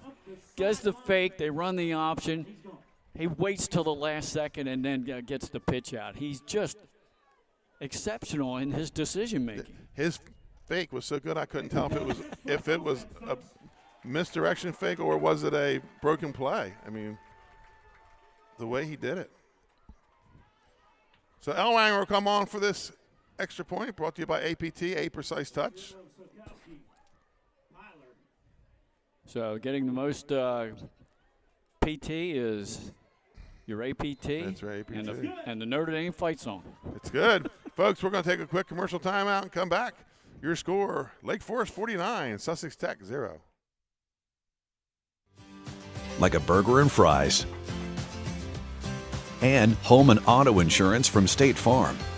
So make it a combo. Combining your home and auto insurance could save you time and money. And who doesn't like that? Just call State Farm agent Juwan Johnson and find out how you could start saving today. It's just another way we're here to help life go right. In life, some things just go together. Like a burger. And welcome back to Felton, Delaware. We're right outside Killings Pond State Park, where some years they hold the state track meet, right, or cross country meet. I think it is again this year. Don't know that for the fact, but 4:25 to play here in the first half, and Lake Forest, all Lake Forest, 49-0. Very impressed with their performance here in the first half today here on Freddie homecoming. Johnson wanted to break that game. I think he got it. It's going to be taken at the 17. Still trouble picking it up. Oh, running backwards. Not a good thing. Yep. So after scoring the touchdown, Demarion Russ gets on the kickoff team and tracks down the returner.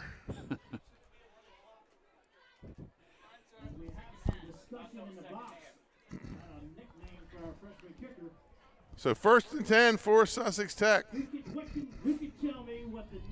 Ball at the 19, or excuse me, the 14. Yeah, deep in their own end again. And right now you can read the body language of Sussex Tech. Yeah. So Zanum scores again. They're up 19-3. How about this one, Glenn? 0-5 Glasgow leads Wilmington Charter 12-7. Ooh. Charter down a little bit this year, but hey, congratulations to Glasgow on a good start. Well, Glasgow plays a tough start of the schedule. Yeah. They play with Woodbridge, a couple 2A teams, and then they bring in Tatnall in their district game. So I think last year they won the last 3 or 4 games to get in. They just kind of eked into the tournament and barely lost to Polytech in the first round. Gain of 4 on the play, 2nd and 6 for the Ravens. Coming up at halftime, we'll have the top plays of the week around the state of Delaware. Oh, that's Jones, gets out to about the 24. That should be a first down for the Ravens. They're only their second first down of the first half. That's right. Now it looks like they're going to mark him just shy, Benny. I see 3rd down. So it's going to be about less than a yard short. Yeah. 3rd down and 1. Approaching 3 minutes to play here in the first half. It's going to be Thompson left side, cuts it up, puts his head down, and gets the first down. Yeah, good play that time. So second first down for the Ravens. With 2:59 to play here in the first half.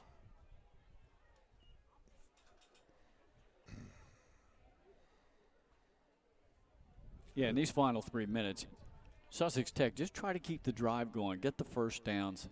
And there's no ban here for Sussex Tech, and they got a good one. Yeah, they do. One of the best around. 1st and 10 for the Ravens. Hand off to Jones up the middle, has some running room. Runs into Lincoln Peeler. Pickup of about 7. It's a good sign. 6. Good sign for them as they head towards halftime in the locker room. Keep moving the chains. Get some first downs. Have a little bit of a positive when you go in and have your chat.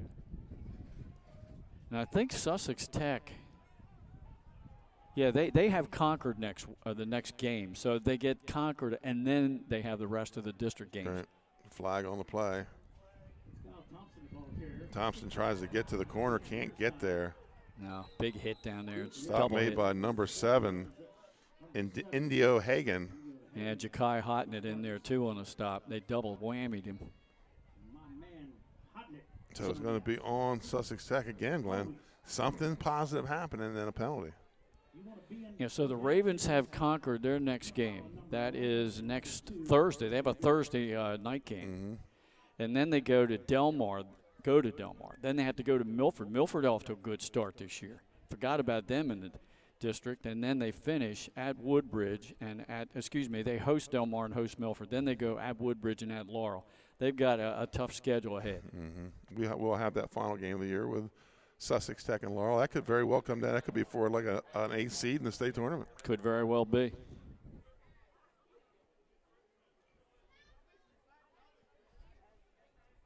It's a long discussion on this penalty. Yeah, I thought it was a motion, but okay. Okay. Hear from the clock operator, official up in the press box. So this one's on Lake Forest. Yeah, illegal participation. Also known as 2 men on the field. There you go. And he stayed on, so that's a big one. That's a 15-yarder. So we talked about the Ravens' rest of the season schedule. After this one, Lake has to go to Delmar and Woodbridge in back-to-back weeks. And then they finish at home here with Laurel and Milford. So you're right, playoffs start today for Lake. And we'll have that game on Delaware Live, the Laurel-Lake Forest game. So 1st and 10 at the 50. Thompson, second guy through, picks up a couple. And that was number 14 on the tackle, Keelan Bailey. Defensive end's been on a couple of stops here in this first half. Freddie Johnson starting to sprinkle in some backups. Yeah. You say this is a positive drive for the Ravens. If they can keep this going, whether they score or not, just something positive to take into that halftime locker room. Hand off to Jones. He pushes ahead for about 3. Gang tackled. So that's going to bring up a 3rd and 5. We had an interesting penalty last night late in the game. Appo stopped Central down at the 5, and the Appo player laid on top of the Central running back. I saw that. That was reminded late me of the movie game. Wildcats Yeah, with Tad Finch. Yeah. He had his arms up. He was body surfing. If I remember correctly, that was a high toss of a flag, too. Yes. Throws down the sideline, has a man breaking open just off the fingertips. Incomplete, brings up 4th down. I think that just might have been partially deflected by Indio Hagen, who was on coverage. He might have got a fingertip and just kind of redirected that a tad. So 4th and 5. But that was a good pass from somebody who doesn't pass much. Yeah, he doesn't throw much, but he put some air under that ball. Good tight spiral. And he has already hit his average of pass attempts so far this season of 4. Speed sweep with Thompson.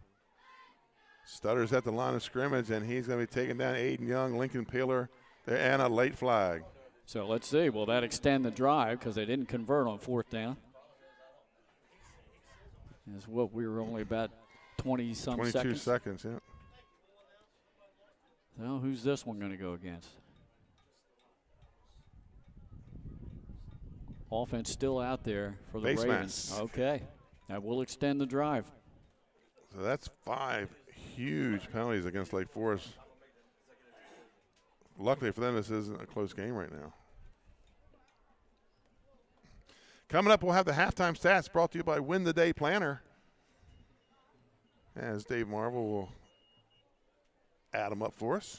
Yeah, he's diligently working out here now. I see him on the landing outside the press box. Sheets rolls out, steps up. There's a flag, probably going to be a hold. Yeah.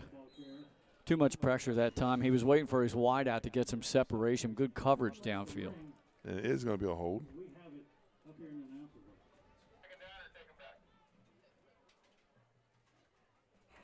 You hear some discussion. I guess the Lake Forest. And here's that new rule where you take it, the holding penalty, if it's in the backfield, you take it from the line of scrimmage. Right. Those used to be killers. Oh, yeah. On rollouts, 5 yards back, and then a 10-yard hold ends up being a 15-yard penalty. Yeah. T-shirt to give away. Yeah, I like that rule change. What the nickname was that we gave to a Lake Forest Spartan kicker. So 1st and 20. Probably seen Sheets throw the ball here.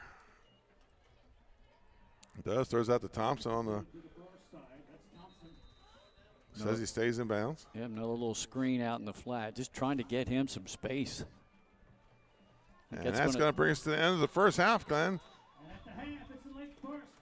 Dover Federal Credit Union, voted an 8-time first state favorite credit union. You can bank with a winner when you choose Dover Federal Credit Union. Your Dover Federal Credit Union halftime score on homecoming is the Lake Forest Spartans 49, the Sussex Tech Ravens 0. We'll be back after the top 10 plays of the week and a commercial break.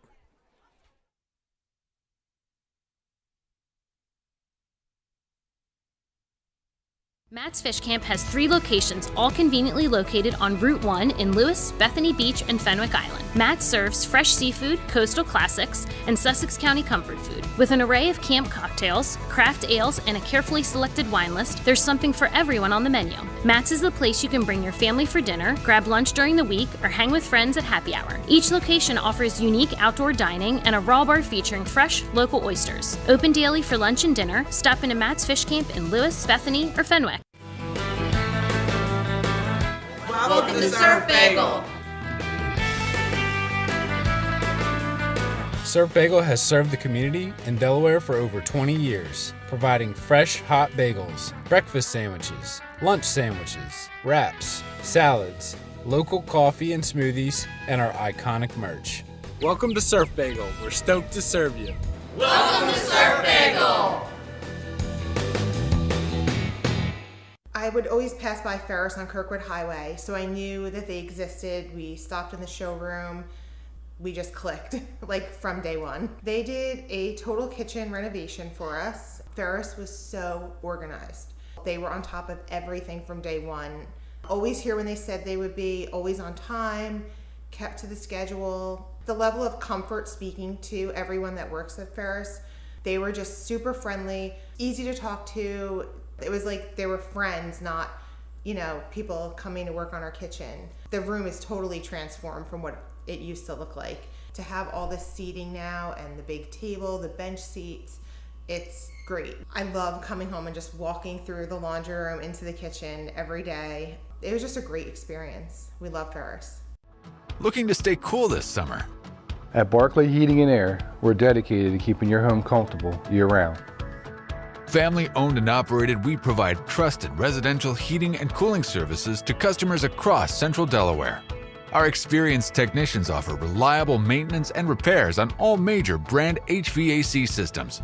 From air conditioners and ductless systems to heat pumps and furnaces, we also sell and install top quality units. No matter your needs, we're committed to getting the job done right with honest and timely service you can count on. Invested in our community, we're proud to help families in more ways than one, sponsoring and donating to many local programs and organizations throughout the area for dependable HVAC services.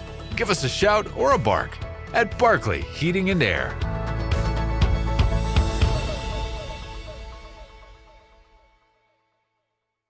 In life, some things just go together, like a burger and fries, and home and auto insurance from State Farm. So make it a combo.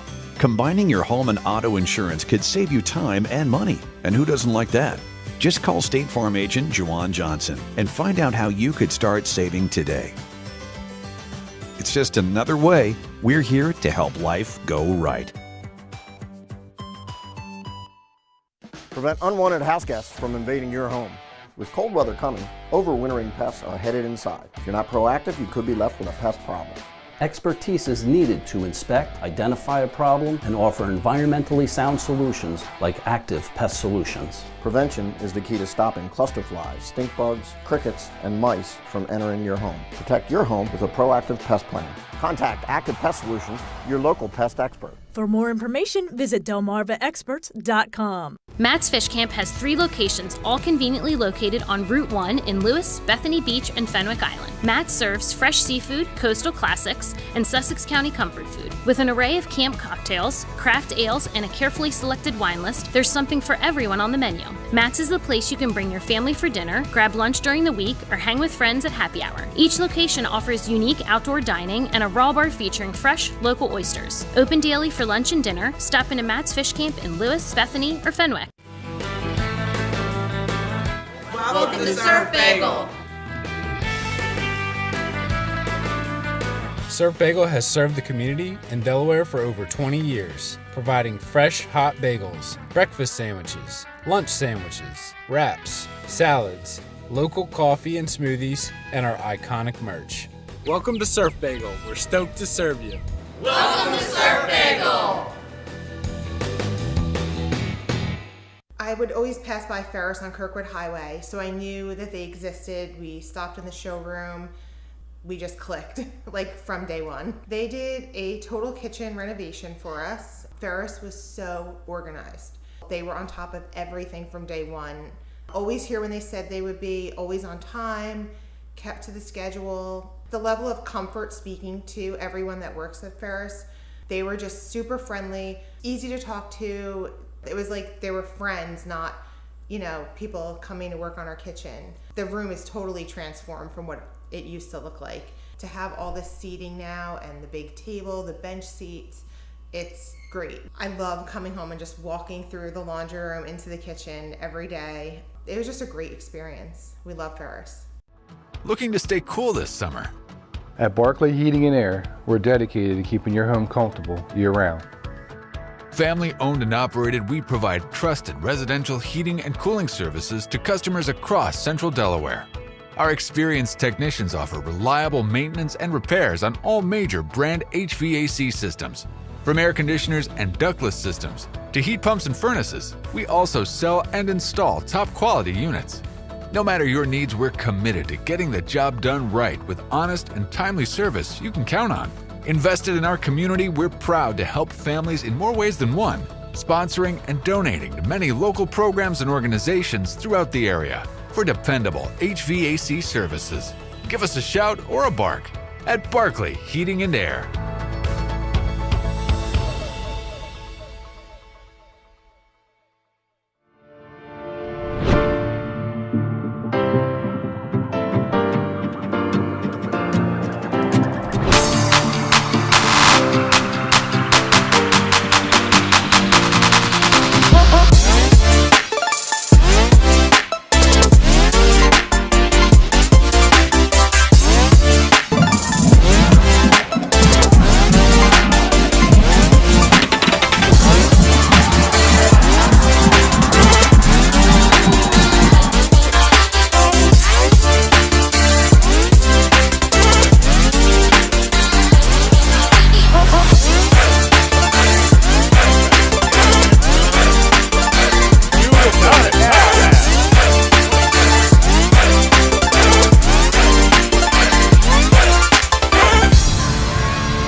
Is it going to be caught from behind? No, he goes all the way.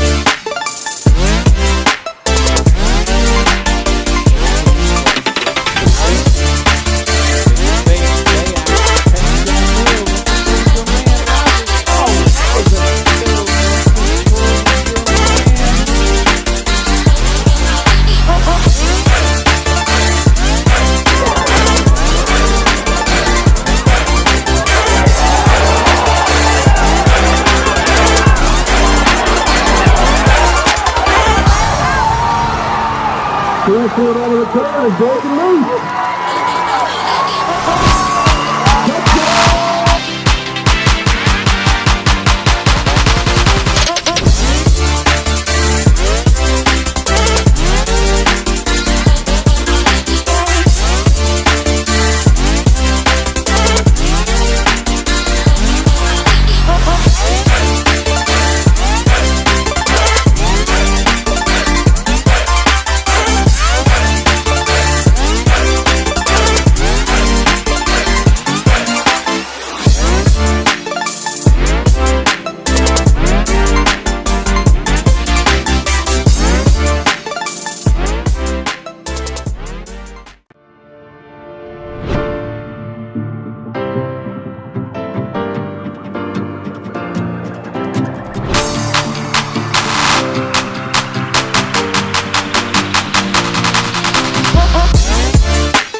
The band has a history of accomplishments, including the 2023 Group 1 Open Chapter 9 champions and Group 1 Open State of Delaware champions.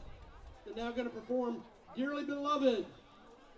And they'd like to thank the staff and acknowledge their hard work and dedication to the program and all the help from band parents, families, friends. Without your help, they'd be unable to do it. The members of the Lake Forest Marching Band would like to publicly thank alumni band members for coming out today, and the Lake Forest High School Band of Education Administration, the Lake Forest Administration, and the community, that's you, for coming out today. Dearly Beloved, the Lake Forest Band.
Let's see.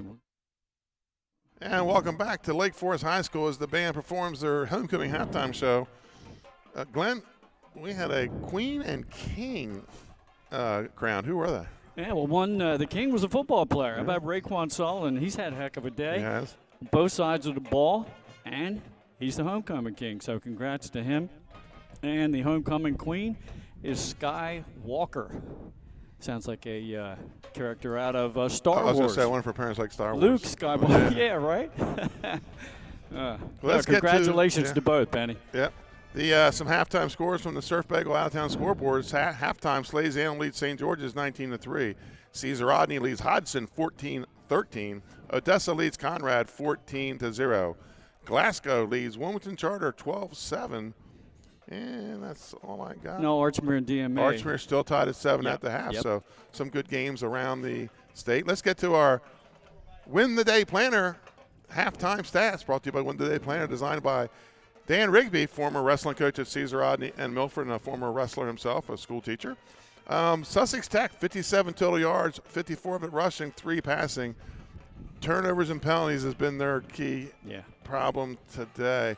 Lake Forest, 338 total yards, 210 rushing, 128 passing. They have not turned the ball over. Let's look at some individual performances. Aiden Young, 9 carries, 76 yards. Demarion Russ, 3 carries, 113 yards. Jack Parson, 3 carries for 26. For Sussex Tech, Jones has 48 yards on 11 carries.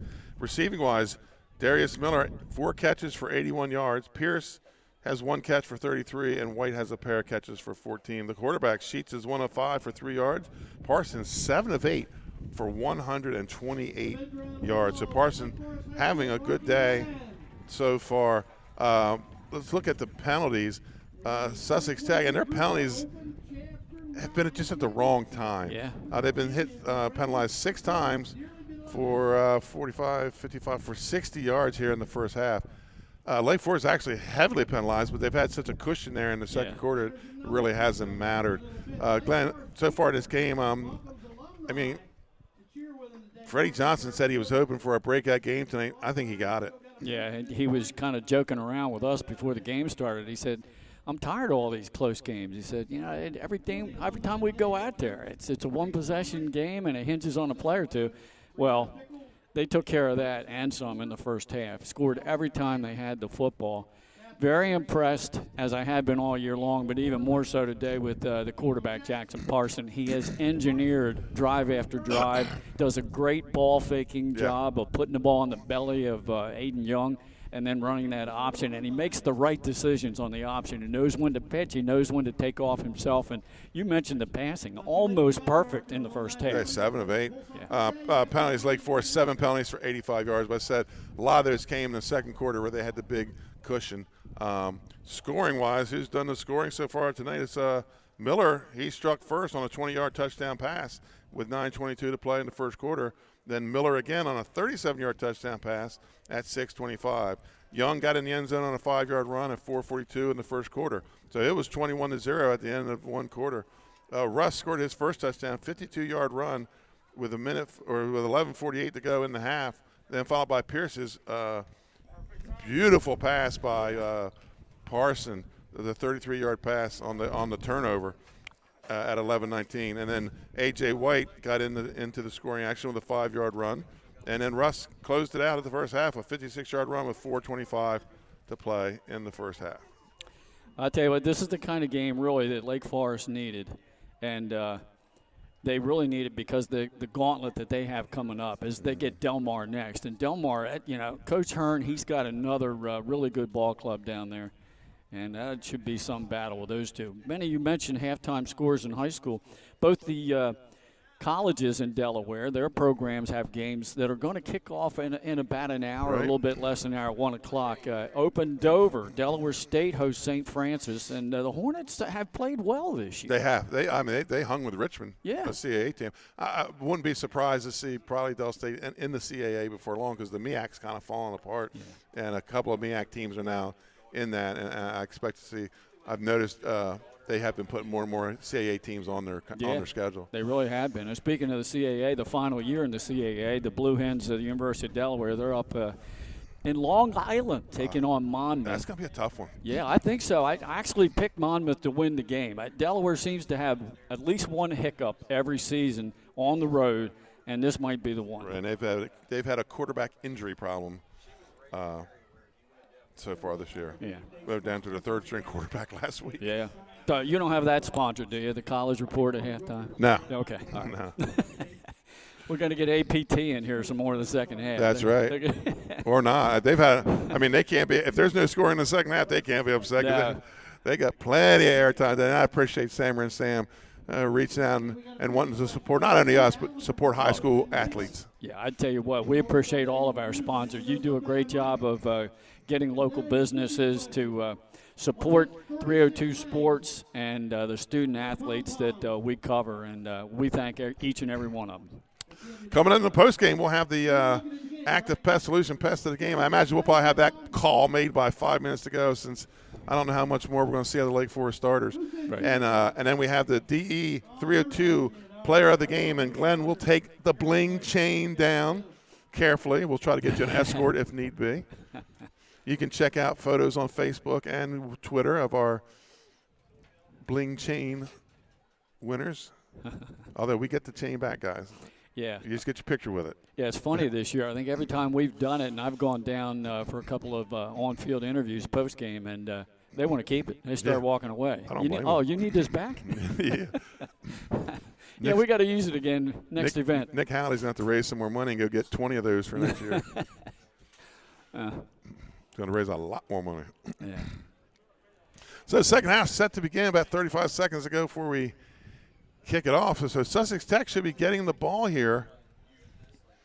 Yeah, they trail 49-0. Yeah, but it'd be interesting to see if Coach Johnson and his staff, if they're going to put the starters in for maybe one series to start the second half. Right. How much longer will they play into the game, if at all? We'll keep an eye, as we're going to be probably going deep in the roster.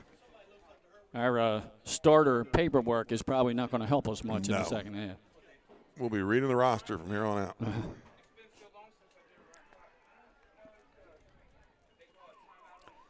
Looks like Lake is going to take the wind here in this third quarter. So there goes the Lake Forest kicking team. And for Sussex Tech, you just want something positive to happen here in this second half. Like I say, they built on that a little bit. They had a couple of drives that they got a couple of first downs. I think what your stats, they had 4 first downs in the half. But they seemed like just when they got the rhythm going, then the penalty bug bit them.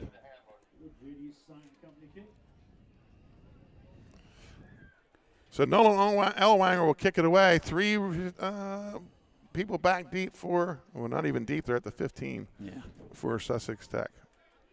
The Ravens came into the game 3-1. Lake Forest 2-3. Benny, I went down to use the facilities during halftime. I'll tell you what, a good crowd here today, as there should be for homecoming.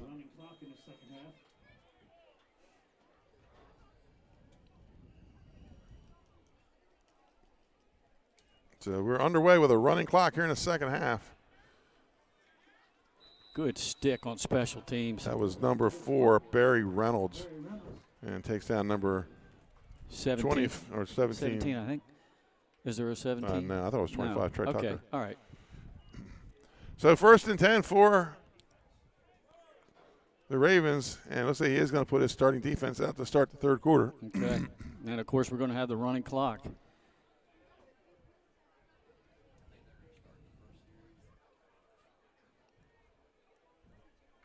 So, yeah, it looks like most of the starters. Like we said, I would have expected for them to get a series in here. Yeah. Kyle Thompson hit at the line of scrimmage by 51, Ian Nance.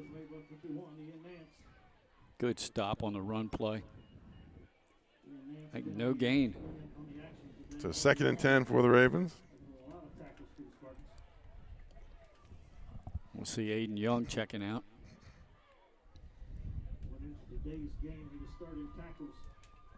Young's had an awesome game again today, both sides of the football. Fine linebacker. So 2nd and 10 for the Ravens, hands off to Jones. Jones pushes ahead about 2 or 3 yards, going to bring up 3rd down. Guess who on the tackle? Ian Nance. Same guy. He plays in the backfield. Some positive yards there. 3rd down and manageable. 4 catches and 81 yards. Now we've got another change defensively. Yeah, looks like they're going to go one by one, start Yep. getting these guys in there. So just coming into the game is William Noel, though he's usually one of the starters. 3rd and 7 for the Ravens. Go ahead, Catherine Simpson. Sheets rolls left, tucks it under his arm, close to a 1st down. He picks up about 5 on the play. Nance again. 3 in a row. Yeah. Came all the way across the field that time, Benny. Yeah, they might want to get some designed runs for this kid. I mean, he was looking to pass, and when he tucked it, he went well. He has good size for a freshman. 4th and 1, they're going to go for it.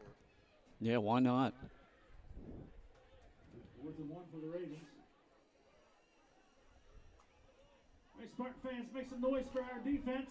So the ball at their own 43, 4th and 1. And it's going to be Jones, and looks like second effort's going to get it for him. 1st down, Ravens. Yeah, he got a good push initially off the right side and got just enough for the 1st down. So that's a good sign for Sussex Tech. Good start to the half. 1st down, ball at their own 45. Now, Benny, they have some construction going on down at Sussex Tech. Building a brand new school. Yeah. Yeah, they're going to be last home game. They'll begin demolition of the stadium, and they're going to be road warriors for a couple of years. Yeah. Similar to Hodson Votech Right. upstate. But I don't know that Tech's going to borrow field. I think they're just going to play away games, from what I understand. That might change. How about that? We got an early timeout. And we'll just stay right here. 8:31 to play. Yeah, Hodson Votech, I know they've got the steel up for the new school. But once they get that done, then they've got to tear down the old school for the athletic field. Right. So we figure they're going to be at least 2 more seasons playing their games at Caravel. But that's interesting about Sussex Tech, what you just brought up. Well, here's the thing: is there's only one turf field in Sussex County, and it's all the way over in Lewis. Yeah. So you're not going to play your home games 40 minutes, half hour, 40 minutes from your school. Right. So you're just going to go road warrior. I mean, grass fields, you don't want to get too much used to them. You look at Sussex Central. Yeah. You know, they had a rainy game last week and then 3 soccer games because the middle schools sometimes play there. So it's going to be hard to borrow somebody's grass field. Yeah, I hear you. That's an interesting situation for sure. We'll have to see as we move along how that transpires. I guess you got Milford, but they're a half hour away too. Yeah.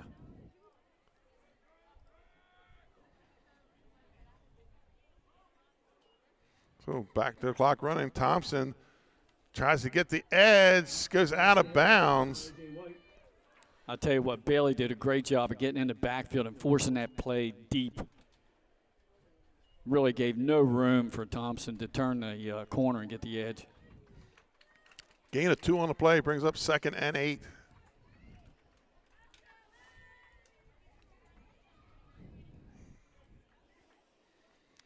Interestingly, this year Freddie Johnson appointed a new defensive coordinator, and it was his former quarterback, Josh Webb. Oh. What better to put on the run the defense than a guy that understands offense, right? There you go. He's feeling good about that. He's not feeling good. He was in the hospital last night, stages of pneumonia. Oh, my.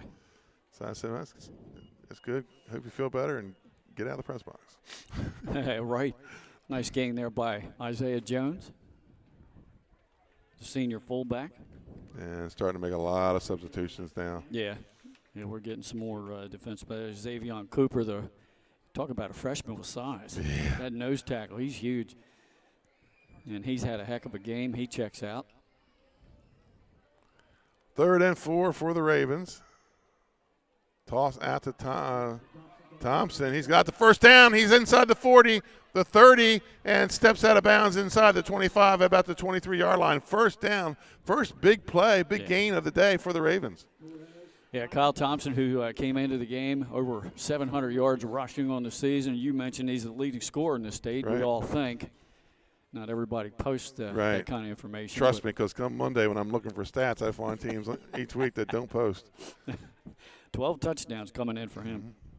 All right, now I'm going to move over here close to our statistician so I can get an eyeball view at this thing. First and 10, ball at the 22. It's going to be Jones up the middle, and he's going to get it inside the 20. So for the first time today, the Ravens are in the red zone. Tackle made by Trezance Stanley. Gain of 3 on the play, 2nd and 7. Ball at the 19. Lake Forest leads 49-0. Running clock here in the third quarter.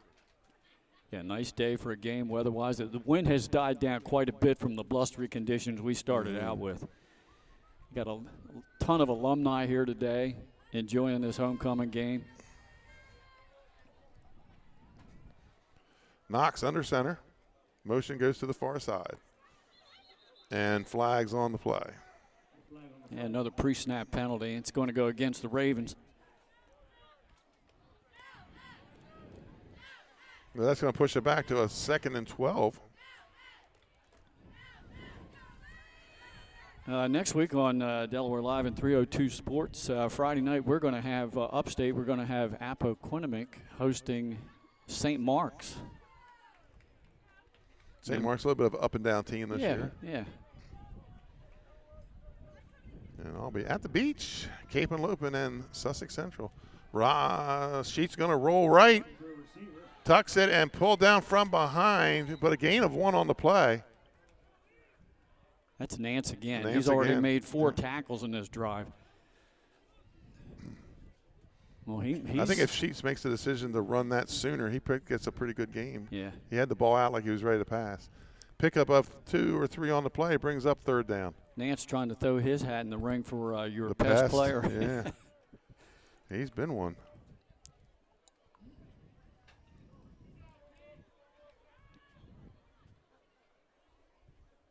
Toss out to Thompson. Getting out of 20. 15. Steps out of bounds. Just at the 15. Yep. It's going to bring up 4th down. 4th and about, what, 3? Yep. So 4th and 3. So the Ravens can get a 1st down here without getting in the end zone. Yeah, and with the running clock we've got here in the second half, We're this down drive has taken 8 minutes so Right. far.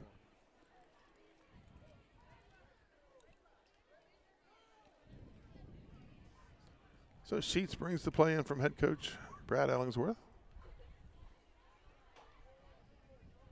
It's been an interesting call. I don't know whether you go to Jones on this or not. They do. Belly. Wow, it's going to depend on the spot. Yeah. They're going to give First it to him. down for the Ravens. So 1st and 10. Ball at the, where is he staying, the 12? I think it's the 12, yeah.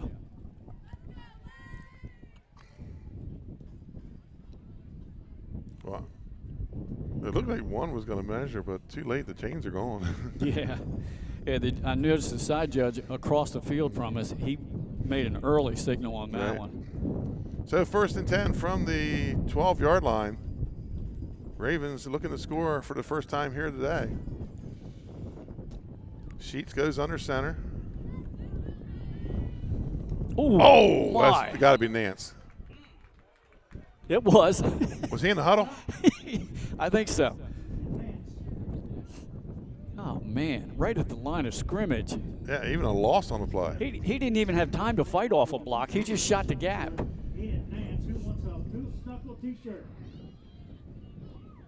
It's almost a 2-yard loss. So it's going to bring up 2nd down.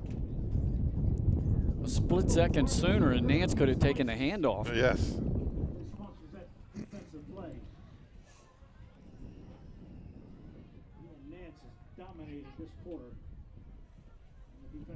Toss to Thompson. Can't get the edge, turns it back in, picks up a couple. And Mr. Nance there again. Well, nice pursuit by the cornerbacks as they turned that play in. And when Thompson made that cut up field, 51 was right there.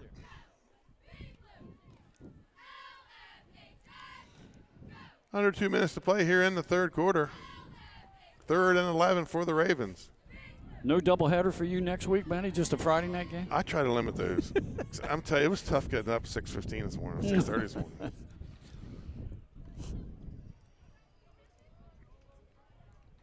I'm not young enough for that anymore.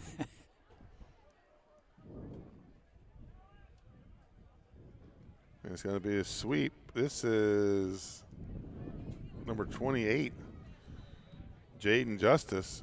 Yeah, forced out right about the 10-yard line. There's a flag on the play. Yeah, thrown down at the 10. That's right where he went out of bounds, but the flag thrown near the hash. I think it's going to be a hold. Yep.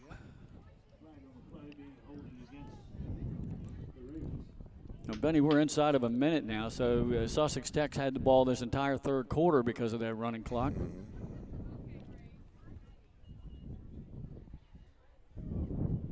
So this is a big one. That pushes all the way back to the 22. So it's going to be a third and about 20. Yeah, that hurts.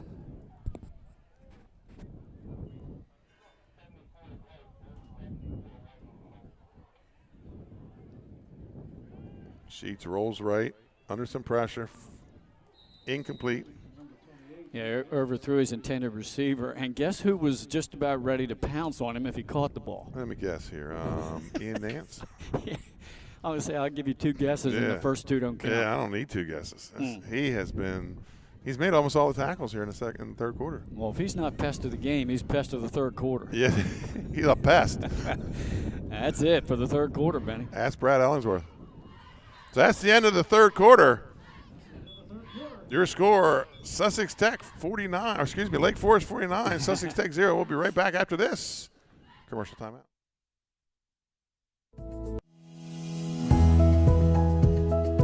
First State Orthopedics has 46 physicians and 22 physician's assistants at 16 locations across the state of Delaware. We provide both surgical and non-surgical treatment for a variety of orthopedic conditions, are specially trained in current state-of-the-art techniques. We serve as team physicians for over 20 high schools, Wilmington University, and many local recreational and competitive leagues. Our doctors are readily available to all local emergency departments, medical aid units, and urgent care centers for consultation and treatment. Give us a call today at 302-731-2888 or visit us online at firststateortho.com. And welcome back to the Lake Forest homecoming. It's a happy homecoming here in Lakeland. The Spartans lead 49-0 as we start the fourth quarter under a running clock. As Glenn said before the break, Sussex Tech had the ball the entire third quarter, but now face a 4th and 20. Still not in the end zone. And that penalty. It's been penalties. Yeah. They were down, they had a second and medium, and they get a holding penalty. It's been the nemesis the whole game for them, really. That and that Lake Forest defense. Yeah. Sheets rolls out, and he's going to be sacked. 44. 44 is up there. It's Jerusalem Howard. Yep. It is. Henlopen Conference Wrestling Champ at 138 last year. So turnover on downs. And let's see what the Spartans bring out for their offense. It looks like they're going to bring in the second unit. Yeah.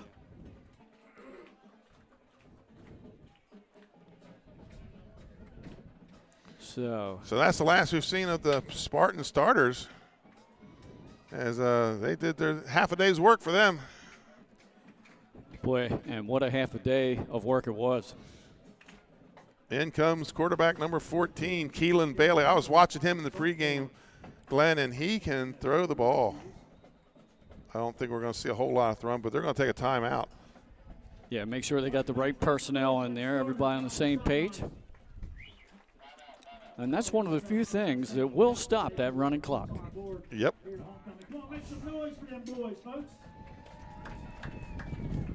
So coming up in the post game, we'll make it before post game today because I think it's pretty clear cut what our decisions are going to be. Right.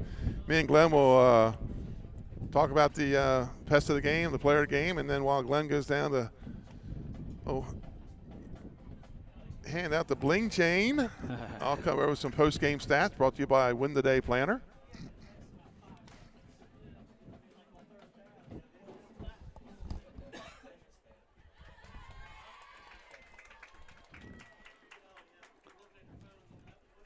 Well, Benny, in case I don't get a chance, thanks for inviting me down here. Oh, absolutely. Today. Glad to have you. Been fun. It's hard to talk to yourself. I've done it before, but yeah, you sure have as well. You're an independent contractor. You're allowed to do that. That's right. I talk to myself a lot.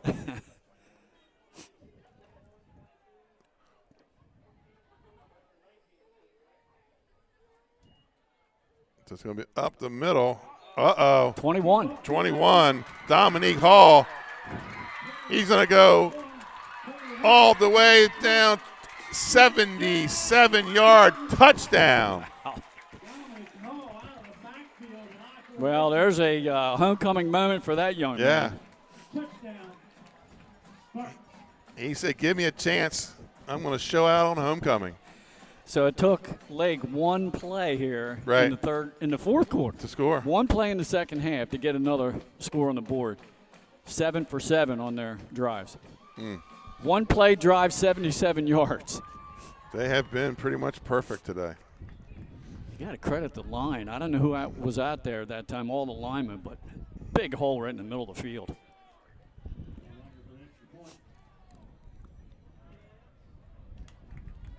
And the kick's good, 56-0. APT got another read there. Oh, right? I'm sorry. That's right. APT, I'm sorry. I wasn't expecting things that fast. Things kind of snuck up on me. So let's talk about old APT. A Precise Touch, a premier custom home builder located in Lewis, Delaware, renowned for their expertise in new home construction, remodeling, and additions. APT dedicated to turning your vision of an ideal home into reality with meticulous precision and superior craftsmanship.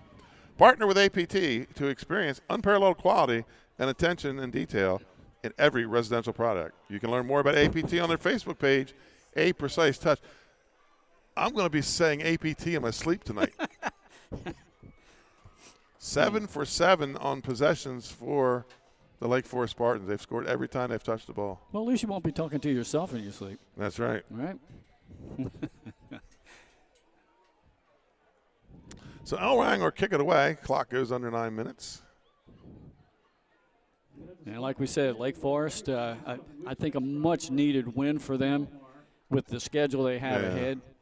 And for Sussex Tech, regroup. You got conquered. I mean, I think they would maybe like to have had a dozen of those points for the last 3 weeks. You got that right. Yeah. Here at James H. Made Stadium against Milford. And kicks it on the ground. Going to pick it up at about the 20. And just looking for blockers, and there's none there. And Nance in on the tackle again. He's on special teams. He's on defense. He's everywhere. Selling popcorn in the concession stand. Yeah.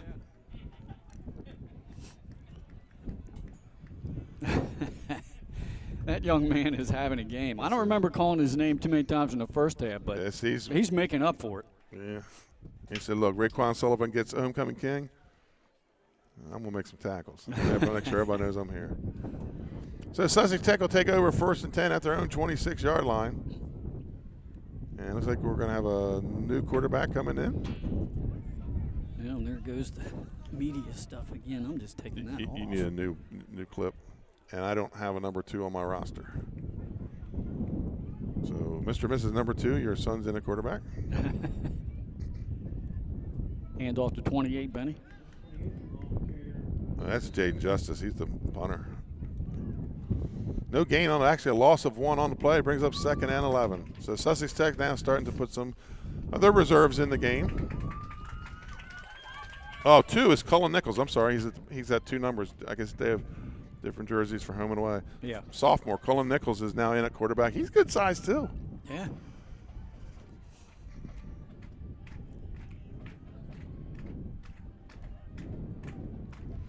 Second down play for the Ravens. 7 minutes to go on a running clock here in the fourth quarter. And nowhere to go. Number 62 on the tackle, and I don't have a 62. Probably part of the pink jersey. Yeah. Well, good news for Sussex Tech is Ian Nance is not out on the field right now. Right. So just don't run to this side of the field. Yeah, he's going to get a rest for the rest of the afternoon.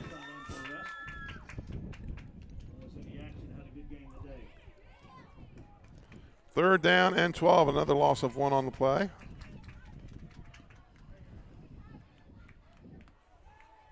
Lefty, yeah. Incomplete pass intended for number 21, Braden Truitt, off the fingertip. That brings up 4th and 12, and the Ravens punt team comes on the field. Well, my friend, I guess I'll start to prepare to beat the crowd down. Hold on. So I can get the So real quick, pictures. while we have 5 minutes to go, Glenn, I think our pest of the game, he earned it in the third quarter, Ian Nance. Oh, you got that right. He made almost every tackle in the third quarter. And our player of the game, it's a tough one, but I'm going with Jack Parson. Yeah. Yeah, great job by him of managing this football game for Lake Forest, and Coach Johnson did it in the air, did it with his feet. So Glenn will go down and get some pictures of them at the end of the game. Interview and pop that up on hopefully on Twitter or our Facebook page. And Jack Parson is our DE302 player of the game, and he gets the Don the Bling chain. All right. It's all you, buddy, from here on out. I got you. Thank you, Glenn. I'll see you in the postgame. So under 5 minutes, or just about 5 minutes to go, Lake Forest will take over with their second unit in that, but that second unit popped a 77-yard touchdown run last time out. Jack Parsons is their player of the game.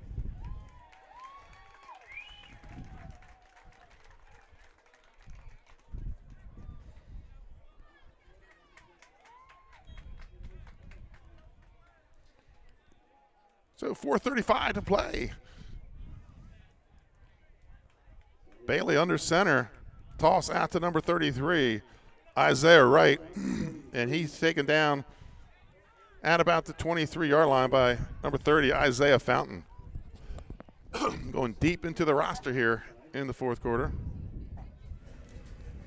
Glenn Frazier making his way down safely to the field with the chain. Glad to have him on board. There's a little crossover broadcast on our skeleton crew. Gain of 8 on the play brings up 2nd and 2. Well, you girls are pretty impressive.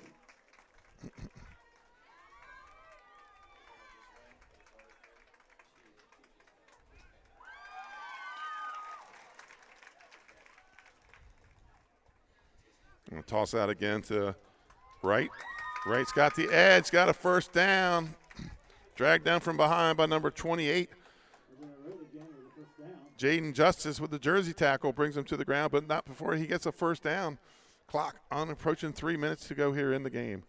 A happy homecoming here for the Lake Forest Spartans. 56-0 they lead after 3 tough losses down the stretch. 3 losses by a total of 9 points. Freddie Johnson said he wanted to break that game. He got it here today. Our Pop Warner Spartans win in Chickatig 27-13.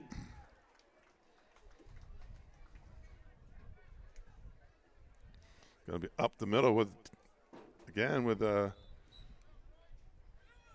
that's number 21, Dominique Hall.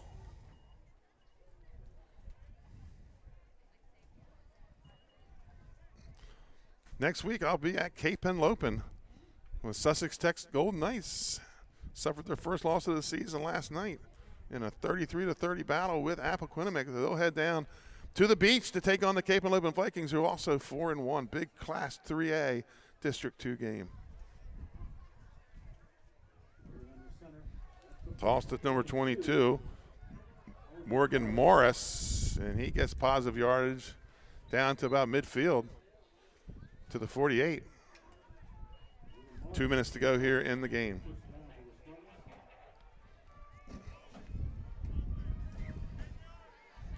We got a holding penalty. So our first penalty for Lake Forest is half. Big crowd here. Spartans fans show out for homecoming. I think this is the 3rd year we've done the homecoming here at Lake Forest. Always fun time to be here. Give all those cheerleaders a round of applause, including that alumni that came out here and got out there and really got after it.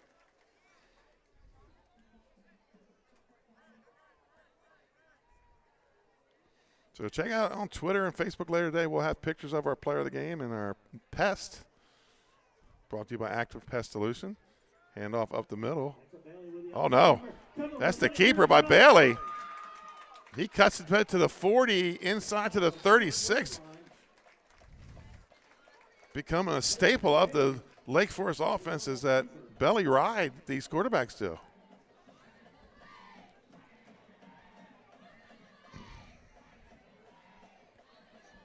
So first down for the Spartans. Ball at the Sussex Tech 37. 1st and 10.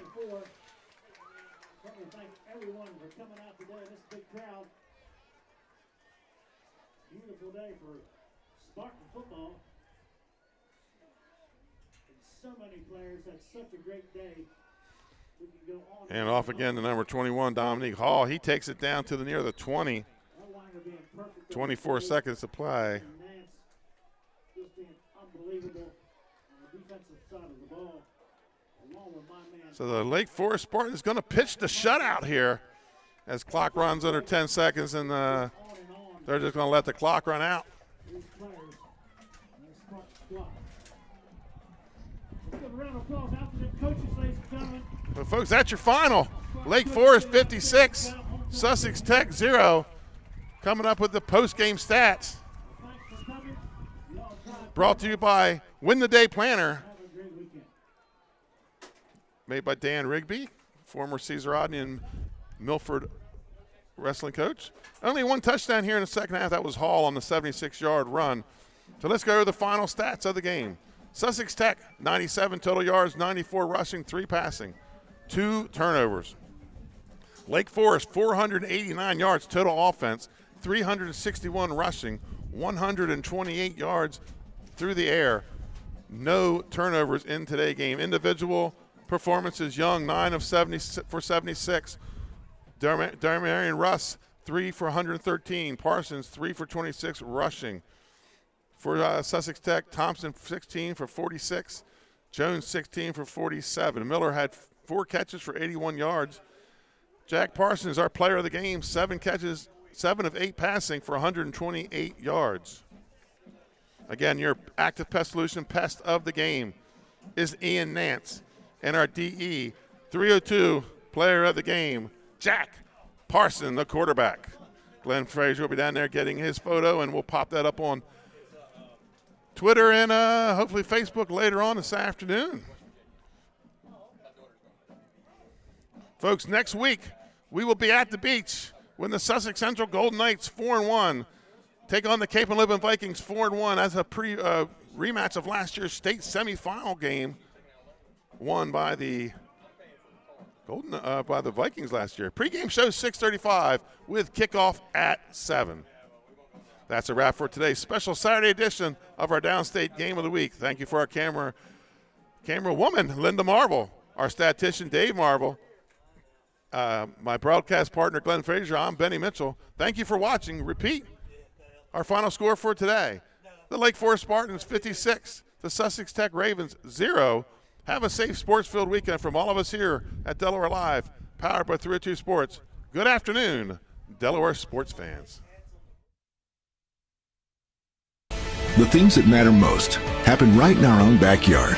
Our neighbors, our schools, the places we go, and the people we know. And now there's one news outlet where our story is told. Delaware Live. Locally owned, community-based news. Free to every reader, because Delaware's future belongs to all of us.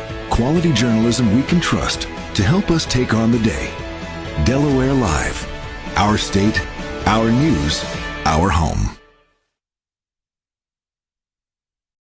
The things that matter most happen right in our own backyard.